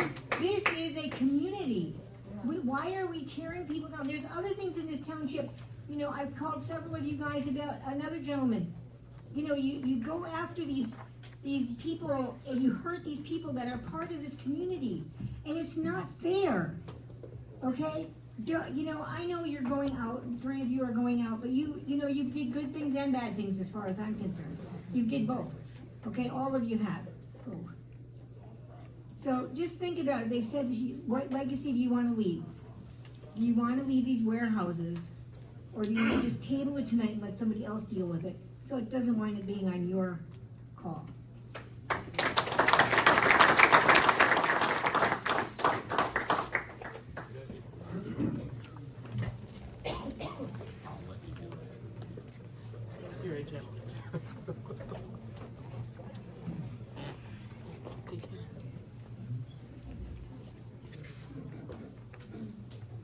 Hi, my name is Heather McGarvey. I am regional chair for the GOP. And first off, I'd like to thank the Democrats here for pushing these warehouses, because you have helped to flip this town back to being Republicans. I noticed not one time when people are up here talking that you actually tend to not make eye contact. I'm in numerous organizations and politically involved and go all over the state. And it astonishes me at the disrespect you have towards your constituents. You're looking at me now because I'm demanding your attention, but I have watched person after person get up here and you're looking at your phone, you're fiddling with papers. You don't even have the courtesy to make eye contact with them. These people live here. The decision you make today will affect the rest of their lives. And for you to take it so lightly shows what is wrong with our system of government at this point. We cannot continue to have people who do not have the people's best interest in government. There is no reason to push this through tonight, other than spite. You just retired as a teacher, so how many kids have you been around? So is it gonna be a thing, so, or one of you people, when one of these trucks hits somebody's kid playing in the road and gets killed, are you gonna go to those people's house and say, sorry, I really just wanted to push the warehouse easement through? There's no need for this. I sit on the zoning board in Chemung, and this is unreasonable, and that is the dictation of government. What is reasonable? Having an easement with tractor trailers coming through a residential neighborhood is not reasonable. I can't believe this is even a discussion. I don't know how it got through your planning and zoning board. The recommendation should have been no all the way around. It's just, where is Pinelands in this? This is a travesty.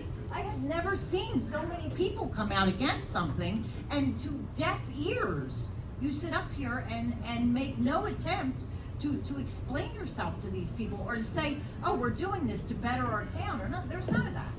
I mean, my question would be, why is it you're so for these warehouses? That has never been answered. I've been here a couple of times, and at this point, I feel this needs to be looked in at a deeper level, maybe from you know, the Attorney General or something like that. Maybe you should all turn over your financial records. Is there something going on there? I mean, look at the people. How many people? Do you have people come out? Where are the people in support of the warehouse? I have yet to hear one person.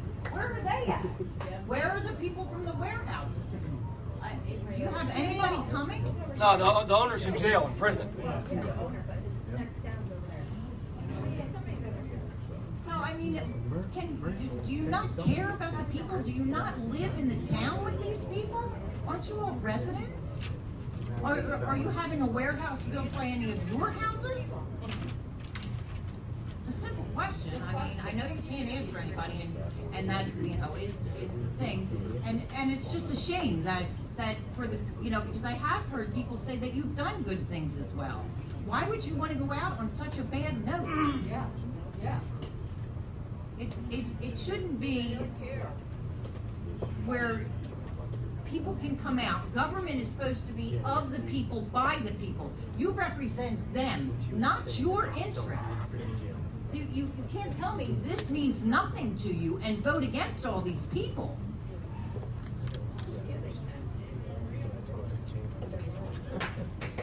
Like, really? Can you not? There's a whole other room of people over there. And you just sit here and have no emotion, no nothing. You know, you had a woman get up here with her, you know, her kids aren't gonna be, what are they supposed to do? It's gotta take a tragedy to happen because you're so worried about these warehouses that nobody wants except you going in there. I think at this point, this shouldn't be voted on at all. People have already said they don't want you here as their elected official.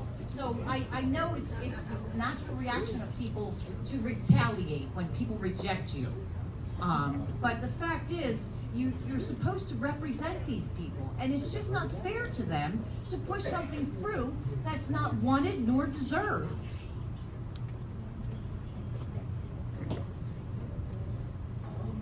I mean, I know, you have a smirk on, you don't care, you're the only one that seems to make good eye contact.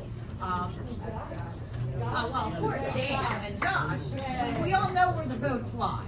I mean, so this is just, it's not fair, and I feel sad for the people here that have to live here with you in your town. Good luck.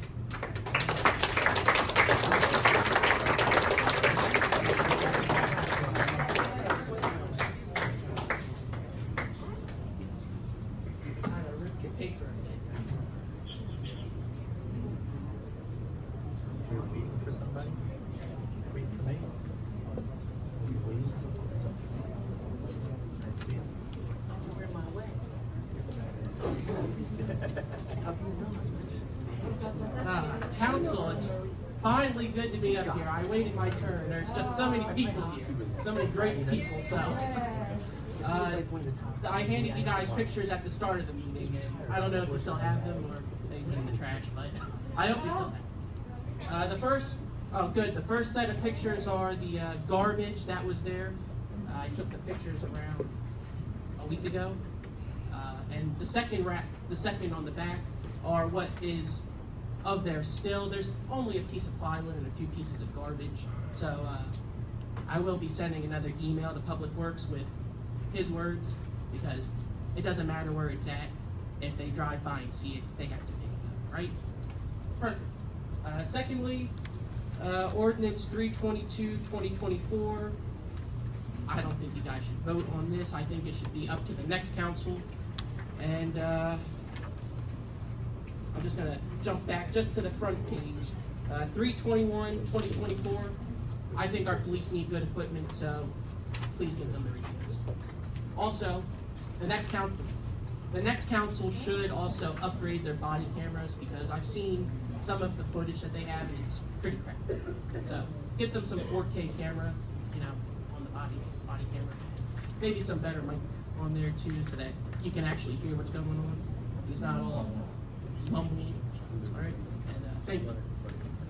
Mr. Costa, before you leave the podium, I got a question for you. Oh, yeah. In regards to the picture, so the plywood, Alex, and the, what is it, like a couple? Pieces of plastic and trash. Okay. maybe that, nice old man will come by with his car again and pick up the rest of the trash for you this week. Yeah, I think that nice old man needs a nice Christmas gift. Thank you. Thank you.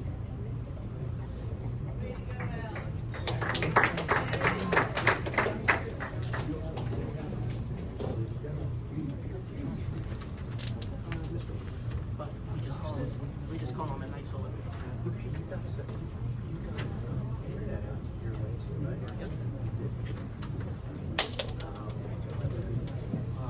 All right, I don't know what you were saying, so that's why I was pausing. Good evening. First off, I'd like to thank the person that picked up the freezer from Mr. Costa's road. I know who that was, thank you. He called me the other day actually this morning to inform me of that. But that's not the reason I'm up here. I want to actually piggyback on what Mr. Doyle Senior was talking about. I'm aware of the email, Mr. Gardner, that you had sent, saying that the Republicans were, trying to overturn this and make this ordinance not happen. This is not a political thing. This is a community thing. This is for the betterment of our community. It's for the best interests of our residents. Decisions you make, that's the way they should be made. It should be made in the vein of the best interests of the residents. Excuse my voice. And to approve ordinance number 46-2024 for the easement is not in the best interest of our residents.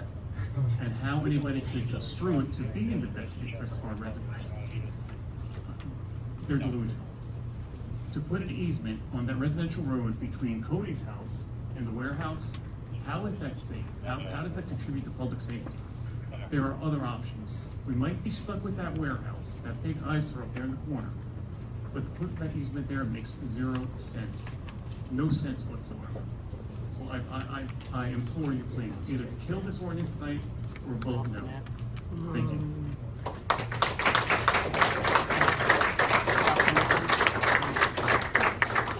Yeah, it's not on the map. It's right here. See the proposed street? This is mine, that triangle. It's that triangle right there. It's on the map. So your property is good. Touches there. Yeah. Look, you wanna see a Hi, better my picture? name is Crystal Here's my Sheffer, house on and the I right. live on West Hampton Street, very close to Birmingham. We There's love no- that area. none of these trees are My wooded. kids love This to is go not back wooded. there and fish and This will hike all be and going ride their for this bikes. road. It's amazing. Yeah. For you guys to That's put right. in That's these a- trucks, that's my road. That's my house. it's going to create so much problems, not only for the people that live there, but for the buses that have to drive through there too as well. There's a major flood issue when it rains right there where that warehouse is right now. That is only going to get worse if you put in more warehouses. You're taking away all those trees, all that open land. It's gonna just cause even more problems. My kids' buses have been delayed going to school, coming home from school safely because of flooding issues that happen. Now, you wanna talk about wintertime? It turned into an ice skating rink. That is dangerous for anybody who has to drive that road and for the school buses, again, with our children on them. It's not safe. And with all the runoff from these vehicles, that's going to dump right into the north branch of the Red Cocos that is very close proximity to where you guys want to build these warehouses. It's going to pollute the water. These people that have well water, you're dumping chemicals right into their faucets. You guys don't live on that road, so you're not drinking that water. So maybe it's not important to you, but it's important to them. It's important to all these people.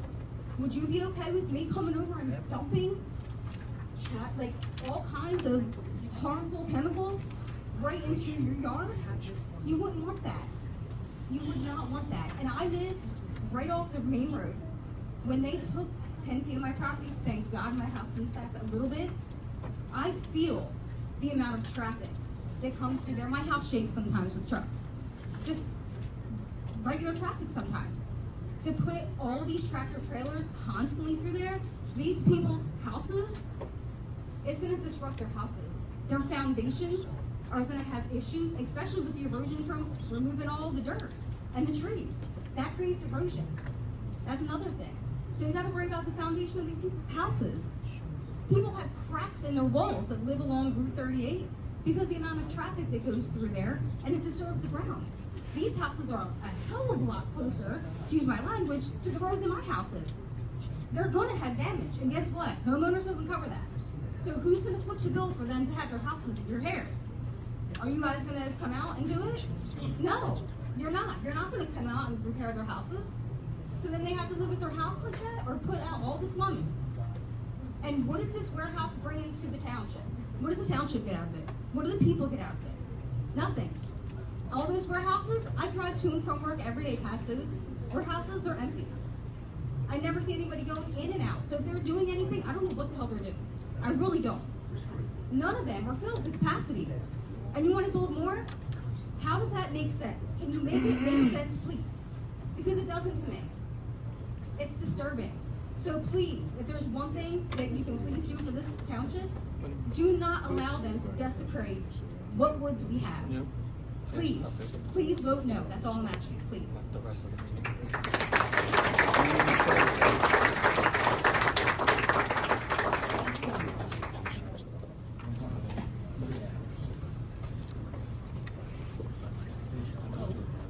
We're getting ready to shut down the public comment portion. Are there more people who are gonna wanna get heard? Yeah. The meeting just follows this. We're here right now.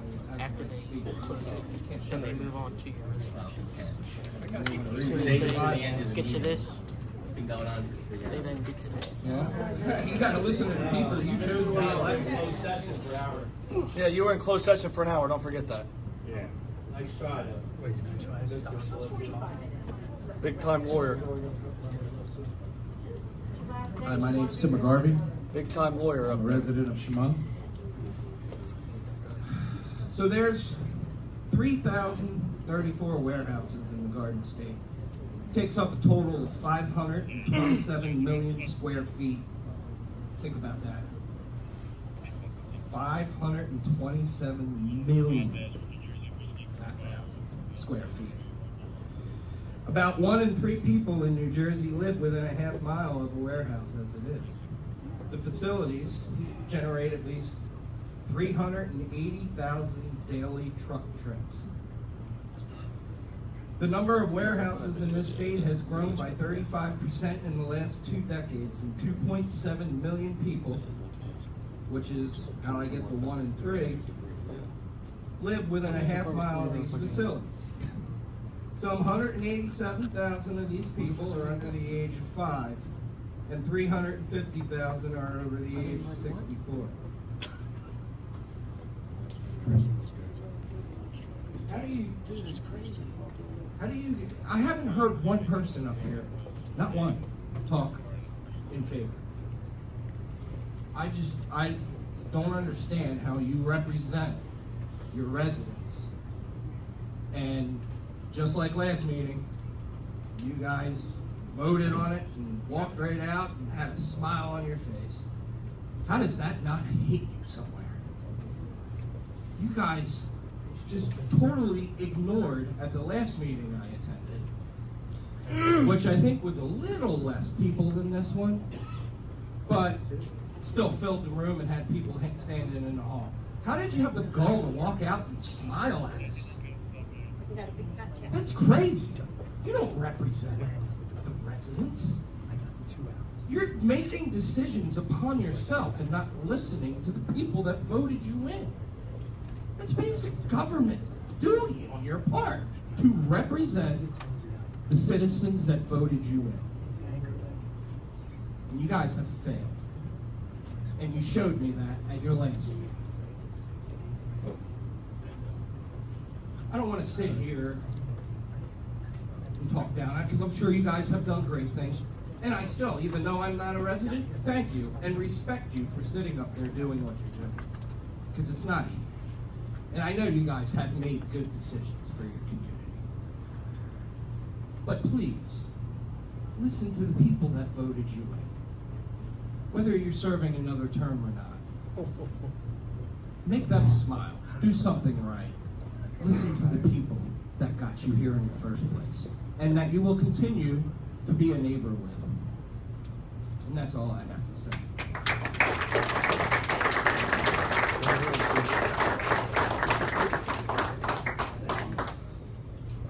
Pete, we're gonna take a little break, so you'll be first up when we come back. About 5 minutes. All right, good evening, Robert Kane, everyone knows me Pete, at 247 Amherst Avenue, Pemberton. In the words of Monty Python, now for something completely different. All right, in the school, coming up here, the last concert for the holiday season is going to be December 19th at the high school.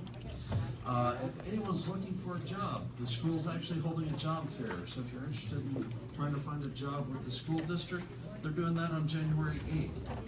On January 5th, they're having the national induction for the 5th grade honor society. And the student council on Saturday, January 25th, is having a character luncheon. And as far as board meetings go, we're having 3 in January. We're going to have a reorganization meeting January 2nd. Our work session is going to be the 16th, and our regular meeting is going to be the 23rd.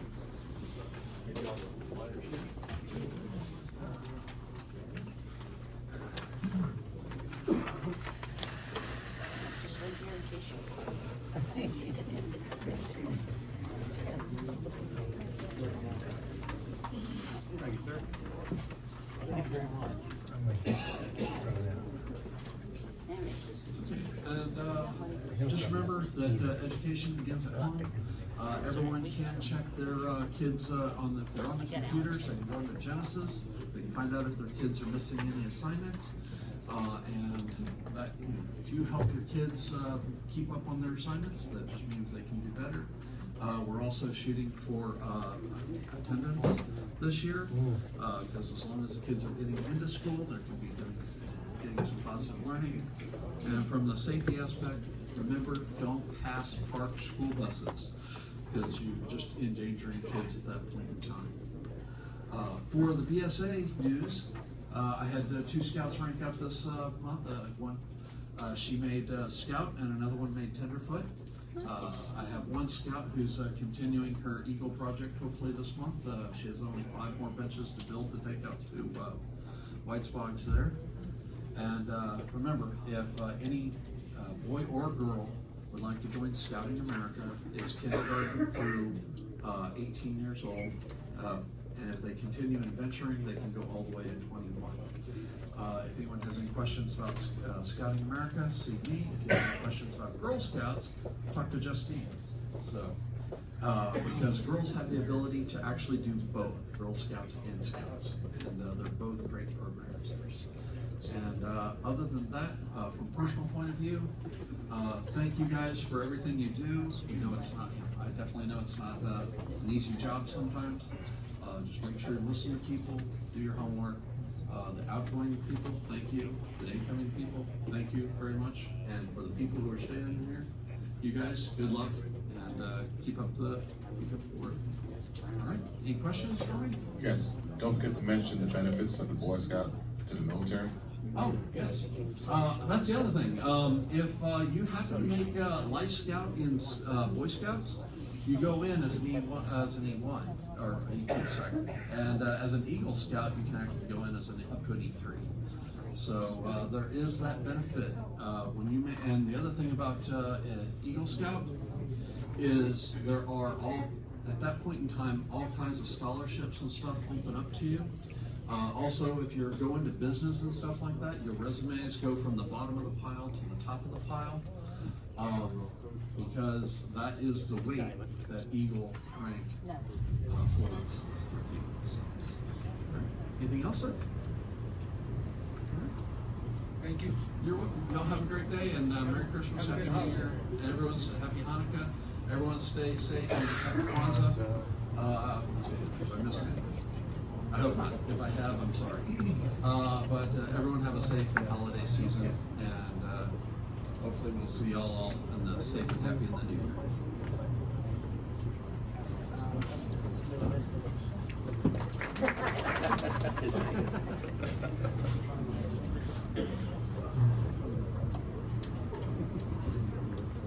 Better get up there, Patrick, because there can't be people.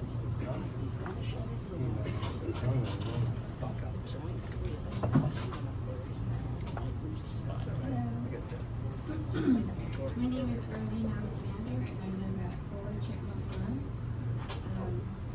to begin with, every time I talk here and ask, can someone please repeat the road? I ask every time. Because it is awful and the same. Can you hear me now? Yes. Okay. Chipmunk Run? Chipmunk Run is, it's a disaster. So, and also including, repaving of the road for the warehouses. Is it possible that there could be a rezoning to, move them or not have them or something? And also, when we build out the Wawa, that's gonna have like the gas station and everything, when we build out that mall, what's gonna happen to the existing Wawa in that back area? I mean, that really needs some help.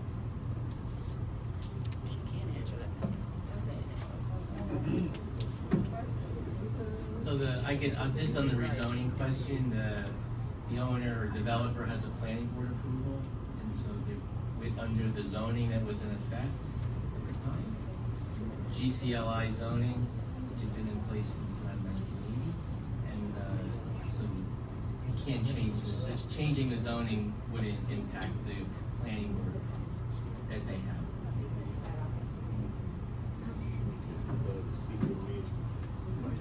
Let me answer your other two questions. Chipmunk Run. If you ask, I forgot. I wrote it down as a note this time, so fire off an email or Public Works. But I gotta let you know, our guys evaluate the roads and they make a list of what they think needs to be done priority. We were just over there by Chipmunk going South Lake Shore, or Clubhouse, right? It's off the South Nation. Oh, it is off Lake Shore? Okay, I thought it was off the Clubhouse, sorry. But, I'll send it over there to them and see if they can take a look at it again, see if that's something we can get on next year, or I hate to say it, the year after schedule, they are backed up. And then you had another question, I think. About when the Wawa moves to that new area, Can you talk to the speaker? The Wawa moving? when the Wawa moves to the new mall and we have the new mall, what's gonna happen to the current Wawa in that back area, which is? I'm gonna assume Wawa being a large company that it is, it's not gonna want 2 stores within a 1 block radius. So the old 1970s version of that store will probably be closing. What the owner of that plaza decides to do at that time, I really don't know. So the owner would have to sell it, or like, can they can't leave it abandoned, can they? They could find another tenant to put in there. Okay. I mean, if they own it, there's somebody that owns that plaza. Okay. So they could put another tenant in there, or, I don't know what they could do with it. I mean, that's 2 or 3 years down in the future, I really don't know. Some of the stores sitting empty for 2 or 3 years. Thank you.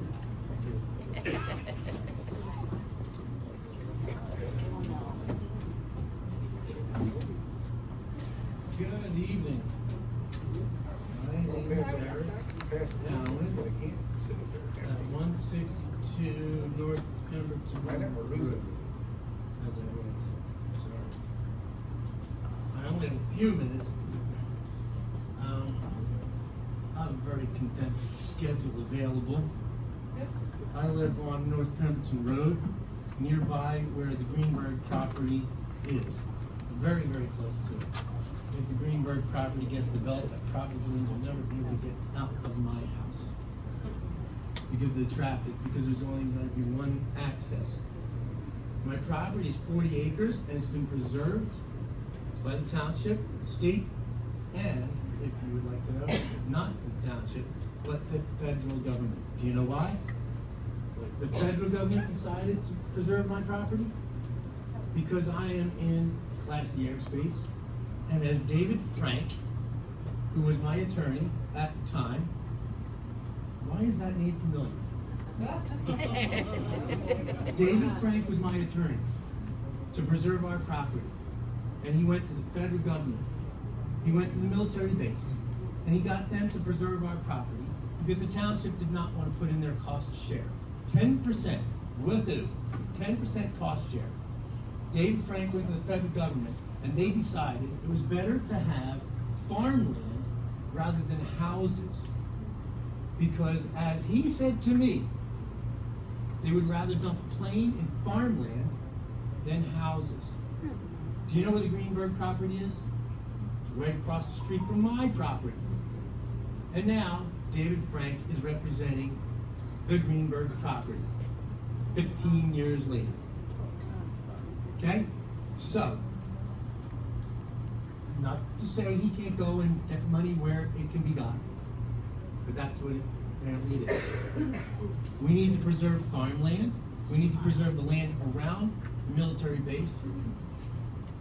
I don't know if anybody's had drones over their house, but maybe we shouldn't have houses around the base. And it's just curious that he was able to go to the military base and get my property preserved because the military was so concerned about having houses aside from farmland. I think we should be concerned as well. On top of that, I have a neighbor, I won't mention her name because she's not here, she didn't ask me to say her name, but I have a neighbor that's in Pemberton that is a very well-respected agricultural economist who has testified before Congress and has found that we have high soil. We have the best soil available for farmland in this area, and we want to put houses on it. I think it's stupid. Somebody else mentioned about how many square feet of warehouses there are in New Jersey.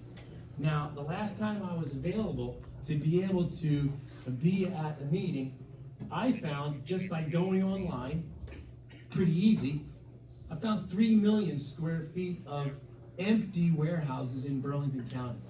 We want to put more warehouses out here.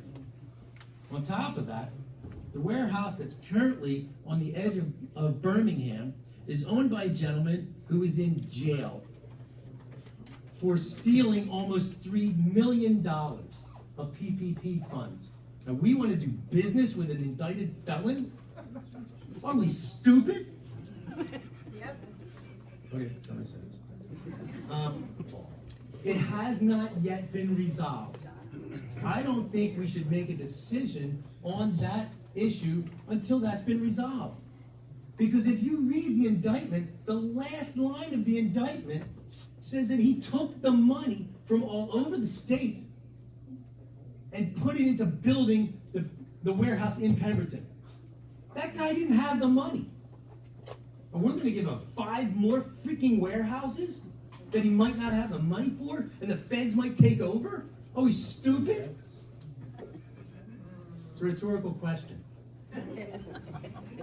We need to put this off.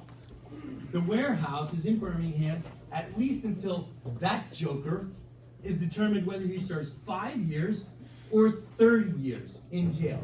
You know, the guy that has 3 different passports, that he can escape the country. That's why he's in jail? Because he's a flight risk? And we want to do business with him? That easement is stupid. We need to put it off until we find out who exactly we're dealing with. Sorry, I'm a little pissed off. We like you. So getting back to the farmland. Oh, nuts. Oh, jeez. Give me like a minute 30. I haven't been here for 3 months.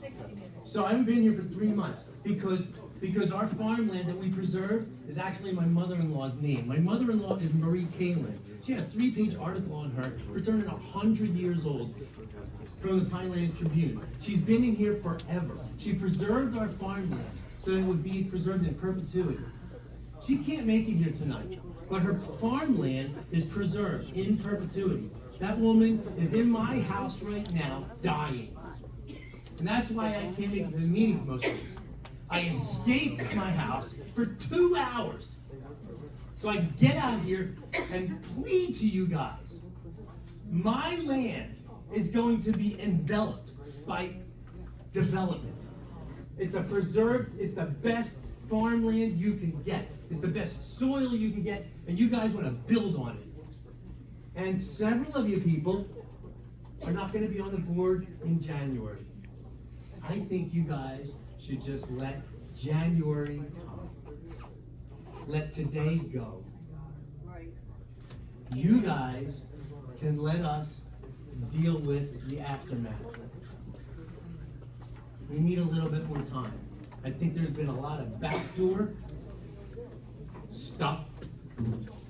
I think there's been people that just want to get rich. They don't care about our town. How many houses could I put on 40 acres? I could retire. Years ago, I decided not to. Because we have a commitment to this town.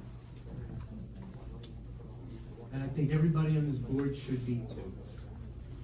Sorry, I don't have a lot of stats to put up, but just a lot of emotion right now, because I am freaking tired.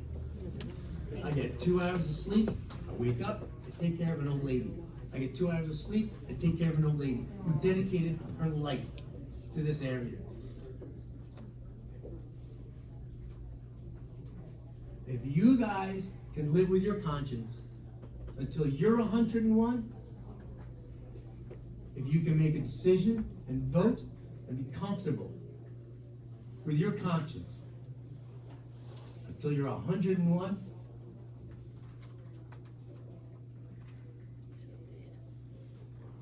God bless you. Have a nice night.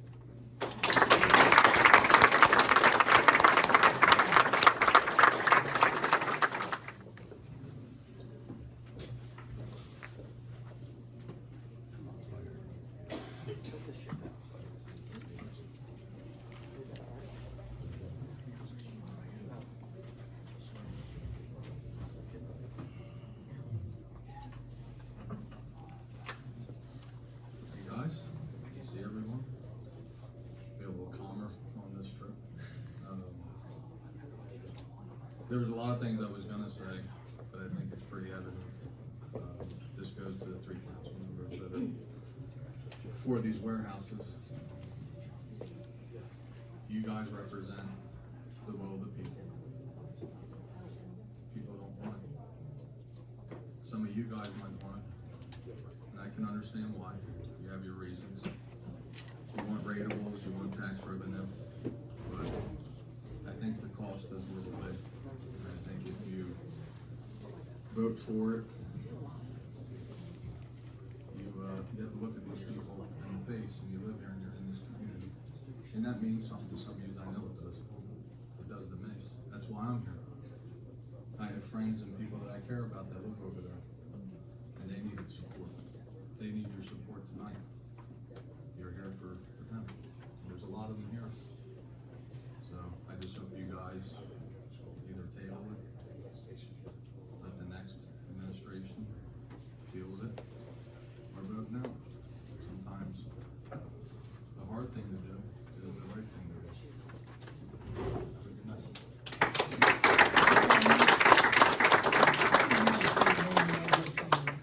Would you do that for us? Ryan Pittman, 7 Burl Lane, Brownsville. Lifetime resident and township worker. 18 years on the water department. You know me well. Appreciate it. Thanks.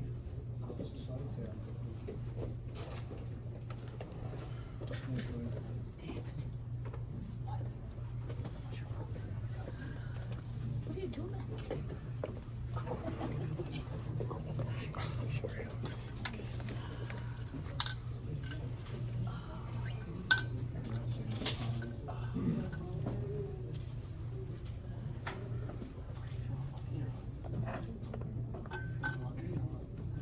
While I align myself with the no votes on this council for the easement, I'm speaking to the people on the fence and even the yes votes.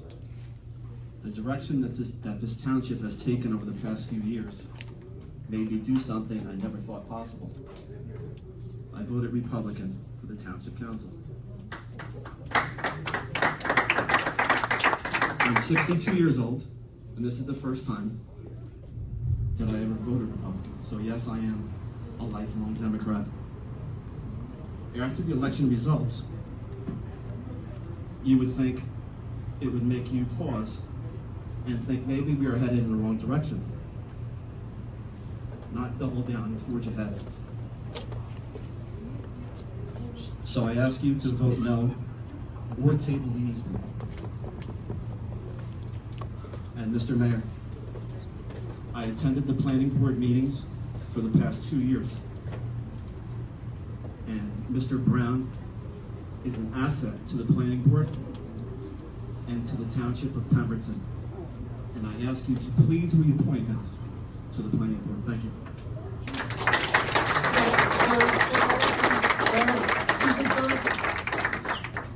You never said your name. Yeah, you gotta say your name and address for the record, just so it's on the record.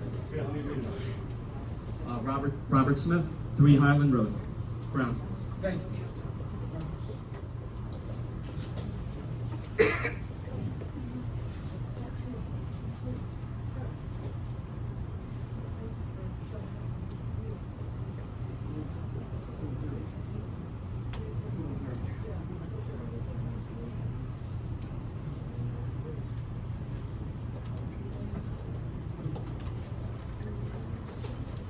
Good evening, everybody.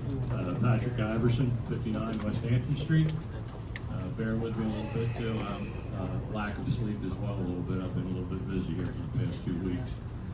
On this note, everybody out here in this audience and the ones that have been coming here for 2 years now that I've been associated with, you see these people, they're in distress. This is something that the health benefits and what is going on with these people, it's stressful. I mean, we all have other jobs, we have other things to do. This is not affecting your communities. It is affecting ours over on this side of town. And we don't have the infrastructure here. We've already went through a lot of this, so I'm not going to take the time up that we don't have the infrastructure. The ratables are never going to catch up to it. I've already went down this road 100 times. I agree. Now I see people here looking, others don't. It is very, very disheartening that people don't take this community seriously. And I think it's time, as everybody has said, there is a reason that this flipped, because the jobs you're doing up there, the people didn't want. So I mean, take that to heart tonight when you're voting on this. There's a lot of things on here. Now, we all talk. We're not enemies. This is not dear or. This is about the community as a whole. And these projects, the warehouses, the destruction of farm ground, where I just came from was New York. I don't want this to end up being New York, okay? It's a mess. And the route we're going with this is going to end up that way. Maybe not now, but in the future. We got to conserve what we have. They don't make any more of it. And the road we're going down for the chasing of ratables is never going to work out. Like I said, we've already went down this road 100 times, and it doesn't pan out. On the agenda tonight, a couple of ones that I would like to have tabled and or vote no on. Basically from 322 on down to 328, 2024. A couple of these, and I don't want to go into detail on them. For one, apparently we have a new BA that we're trying to bring in. Let's not jump out of the frying pan into the fire without proper vetting here. We already went down this road when we were going to get one off of Long Island that, apparently there was all kinds of problems there. I don't know the person personally. I'm sure he might be a wonderful person, but at least do the vetting. It seems like we've done a little bit lack thereof with the warehouses, as we just, had it described to us, that we have a convicted felon on the first one. Our vetting doesn't seem to work out very well. The other one on here, and Councilman Dewey that brought this up at the last meeting, I see ARH is on here. Now, we were asked about tabling that because we're looking for new engineers coming forth in the new administration, or new council. Why are we putting them back on this for the water, which coincides with destroying farmland? That's what that's about. Why can't we look and table this until we get somebody else up there on this council? The other ones too. We have PDC Northeast on here. Another one that being on the Agricultural Advisory Committee, I was against. The committee voted with me on that. It's been brought. I sent letters to the attorney, and it's not a good thing here. We have other ones on here too that I'm kind of concerned on too. Like I said, once again, just got back, so I'm not real sure on all this, and filling it in the meantime. The other ones we have on here with authorizing a co-developer for the project on Greenbergs. I didn't quite understand why we're coming in with a co-developer, that Hovnanian wasn't the sole one on this. And I don't know if there was any response to that or something that maybe somebody knew that I don't. Because this could, the same thing. We get halfway through this, you've already destroyed a portion of the farm ground. They walk away. Hovnanian's done this a million times. That's why it's in an LLC. They'll bankrupt that and move on. I've seen it with Holiday Village over in Mount Laurel that Orleans ended up taking over. They do this quite often. They're developers. We bend over backwards for them, but yet I don't see anybody bending over backwards for these people behind me. They're your constituency. I hope and pray that you all have the moral compass to do the right thing this evening. Listen to the people that are here. Table this, vote no, either way that you want to do it. But these things being jammed on here, because this is the last council meeting of the year, that we're trying to push it through. I'll finish up with everybody have a Merry Christmas, a Happy New Year. Hopefully the New Year is better than the one we went through. And to the public, these people going off of council, we don't always agree, for sure, but they had a job to do, whether it be right or wrong on their opinions.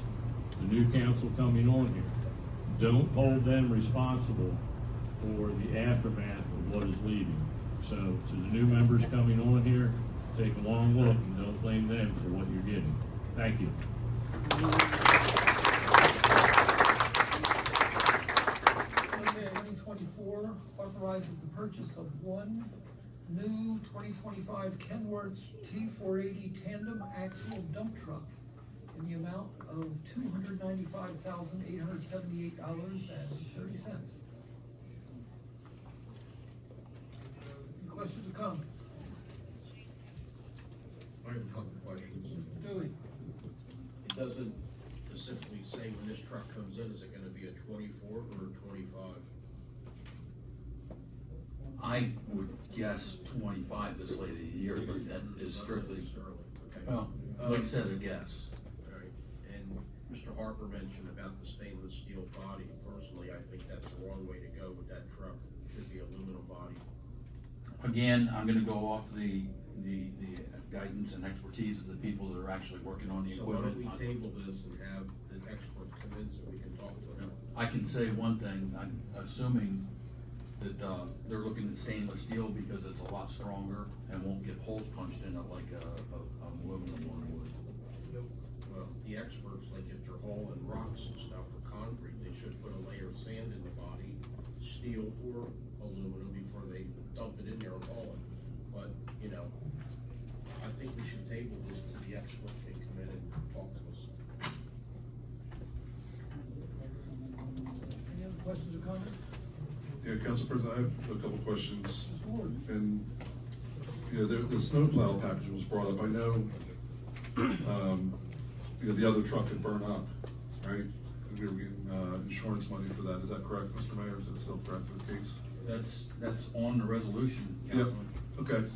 So with the snowplow package from the old truck, there was no way to save that and transfer it over to the, new truck and save money that way, or no?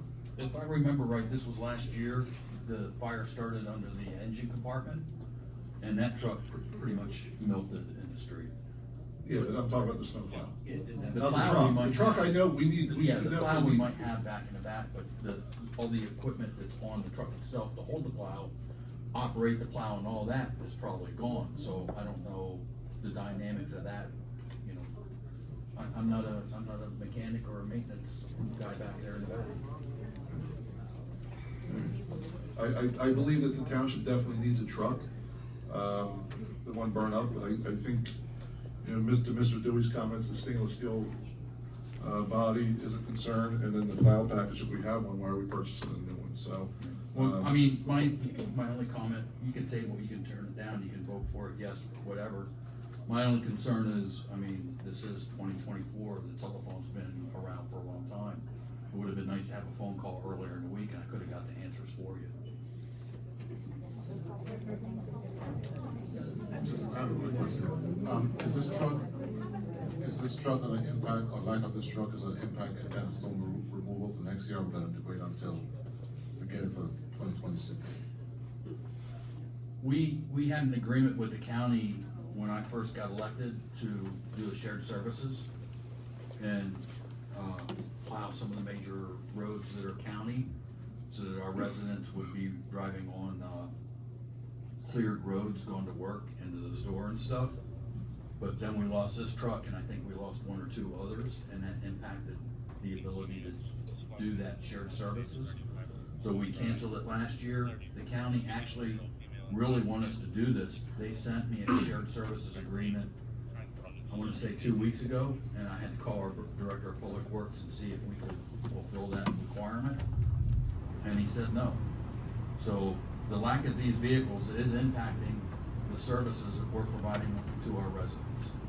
So if there's like a major snowstorm next week, where do we stand with that as far as? It's gonna be tough. You ain't gonna have it for But we currently have equipment to do our area.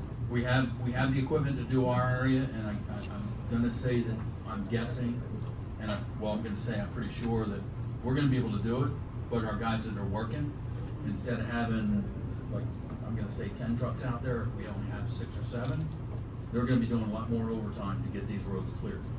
Can I just ask a question? I know that there's a lot of private, trucks with plows on it.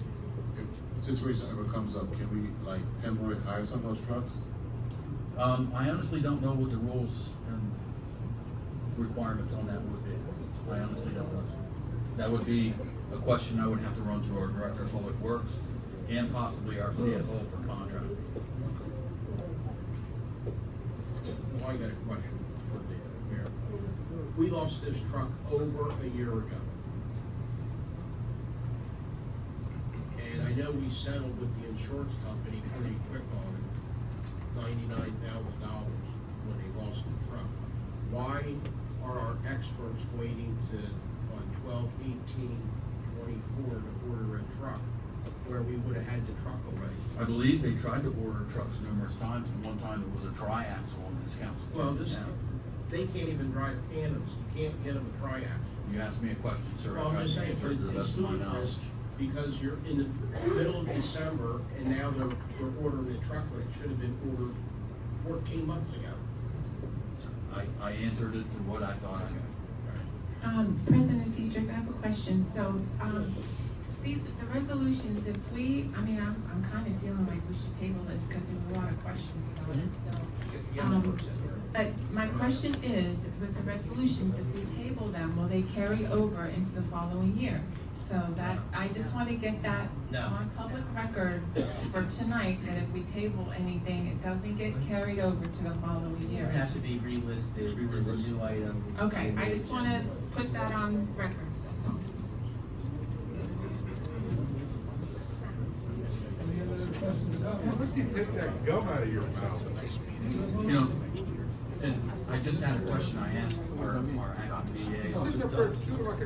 So they can't table it until I had a question I asked the acting VA, and it's a concern I just thought of. This is in the budget, the 2024 budget.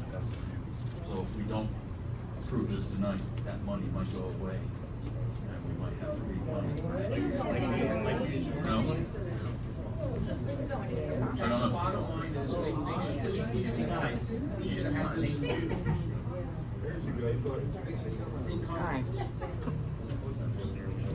And you don't even know how long it's gonna take to get the truck, because you can get the truck in 90 days, but then it's gotta go to the body company. They're the ones that drag their feet, it could be 6 months there. You know, and they show up December, whatever the date is, to order a new truck that you need in the wintertime, doesn't make any sense to me. We could have ordered this a month after we got the check from the insurance company. And then nobody can answer questions. Just one suggestion before we close this out. To what I said earlier, I would definitely urgently speak with Public Works and see, or whoever, not Public Works, but maybe CFO, to see what the requirements are to possibly have, temporary, trucks to use, just in case, you never know. Any other questions or comments, or do we have a motion?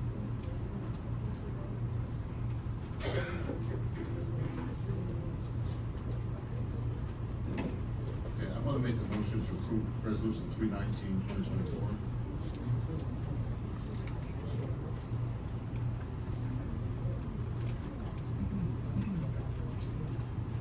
Motion on the table, do we have a second?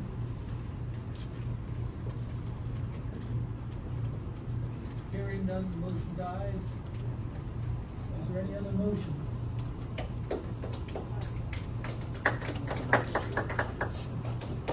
Standing, and I've been standing because my son is 18, and I think I kept up with him this spring, but I don't have the body that I had when I was 18. So that's why I've been basically standing up and wandering around. But to come, basically for anyone in the public, or yourselves, I put my proper name up here, Richard E. Wright Jr. I'm on LinkedIn. I did put that I received a provisional posting here after I received the offer from the mayor. And I took down my Jersey professional management background, and I put a picture of welcome to Pemberton. So I thought that was kind of, just tongue in cheek, but I really like this place, and it's worth coming out of retirement for me. I think that there's a lot that can be done here. And since we're doing it, I'll just tell you that, I started out as an auditor, went to the county level. I was 10 years director of finance in the city of Camden, 8 years as a business administrator for Runnymede Borough.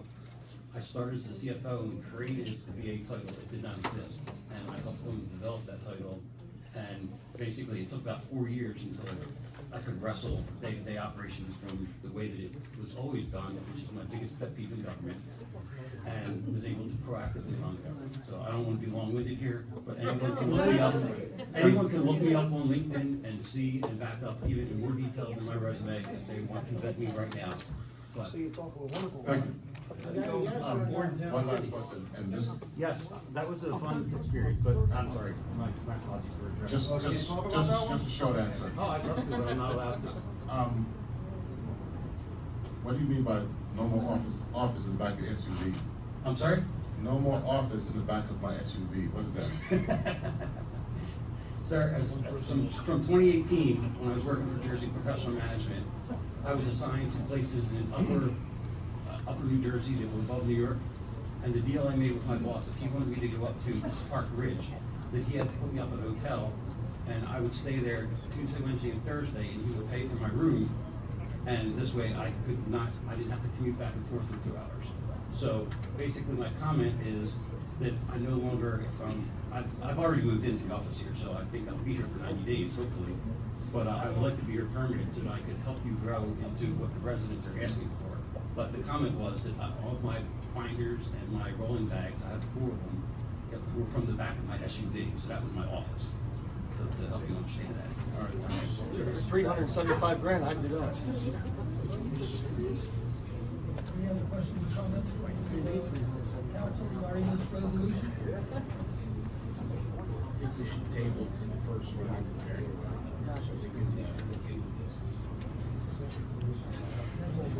that your motion? Right, we can't really table it, we're just gonna. It just died. It just died. There's no motion. I make a motion to approve resolution 322/2024. Of course. Oh, she's definitely pretty wild. Right? We have a motion regarding 322/2024. Do we have a second?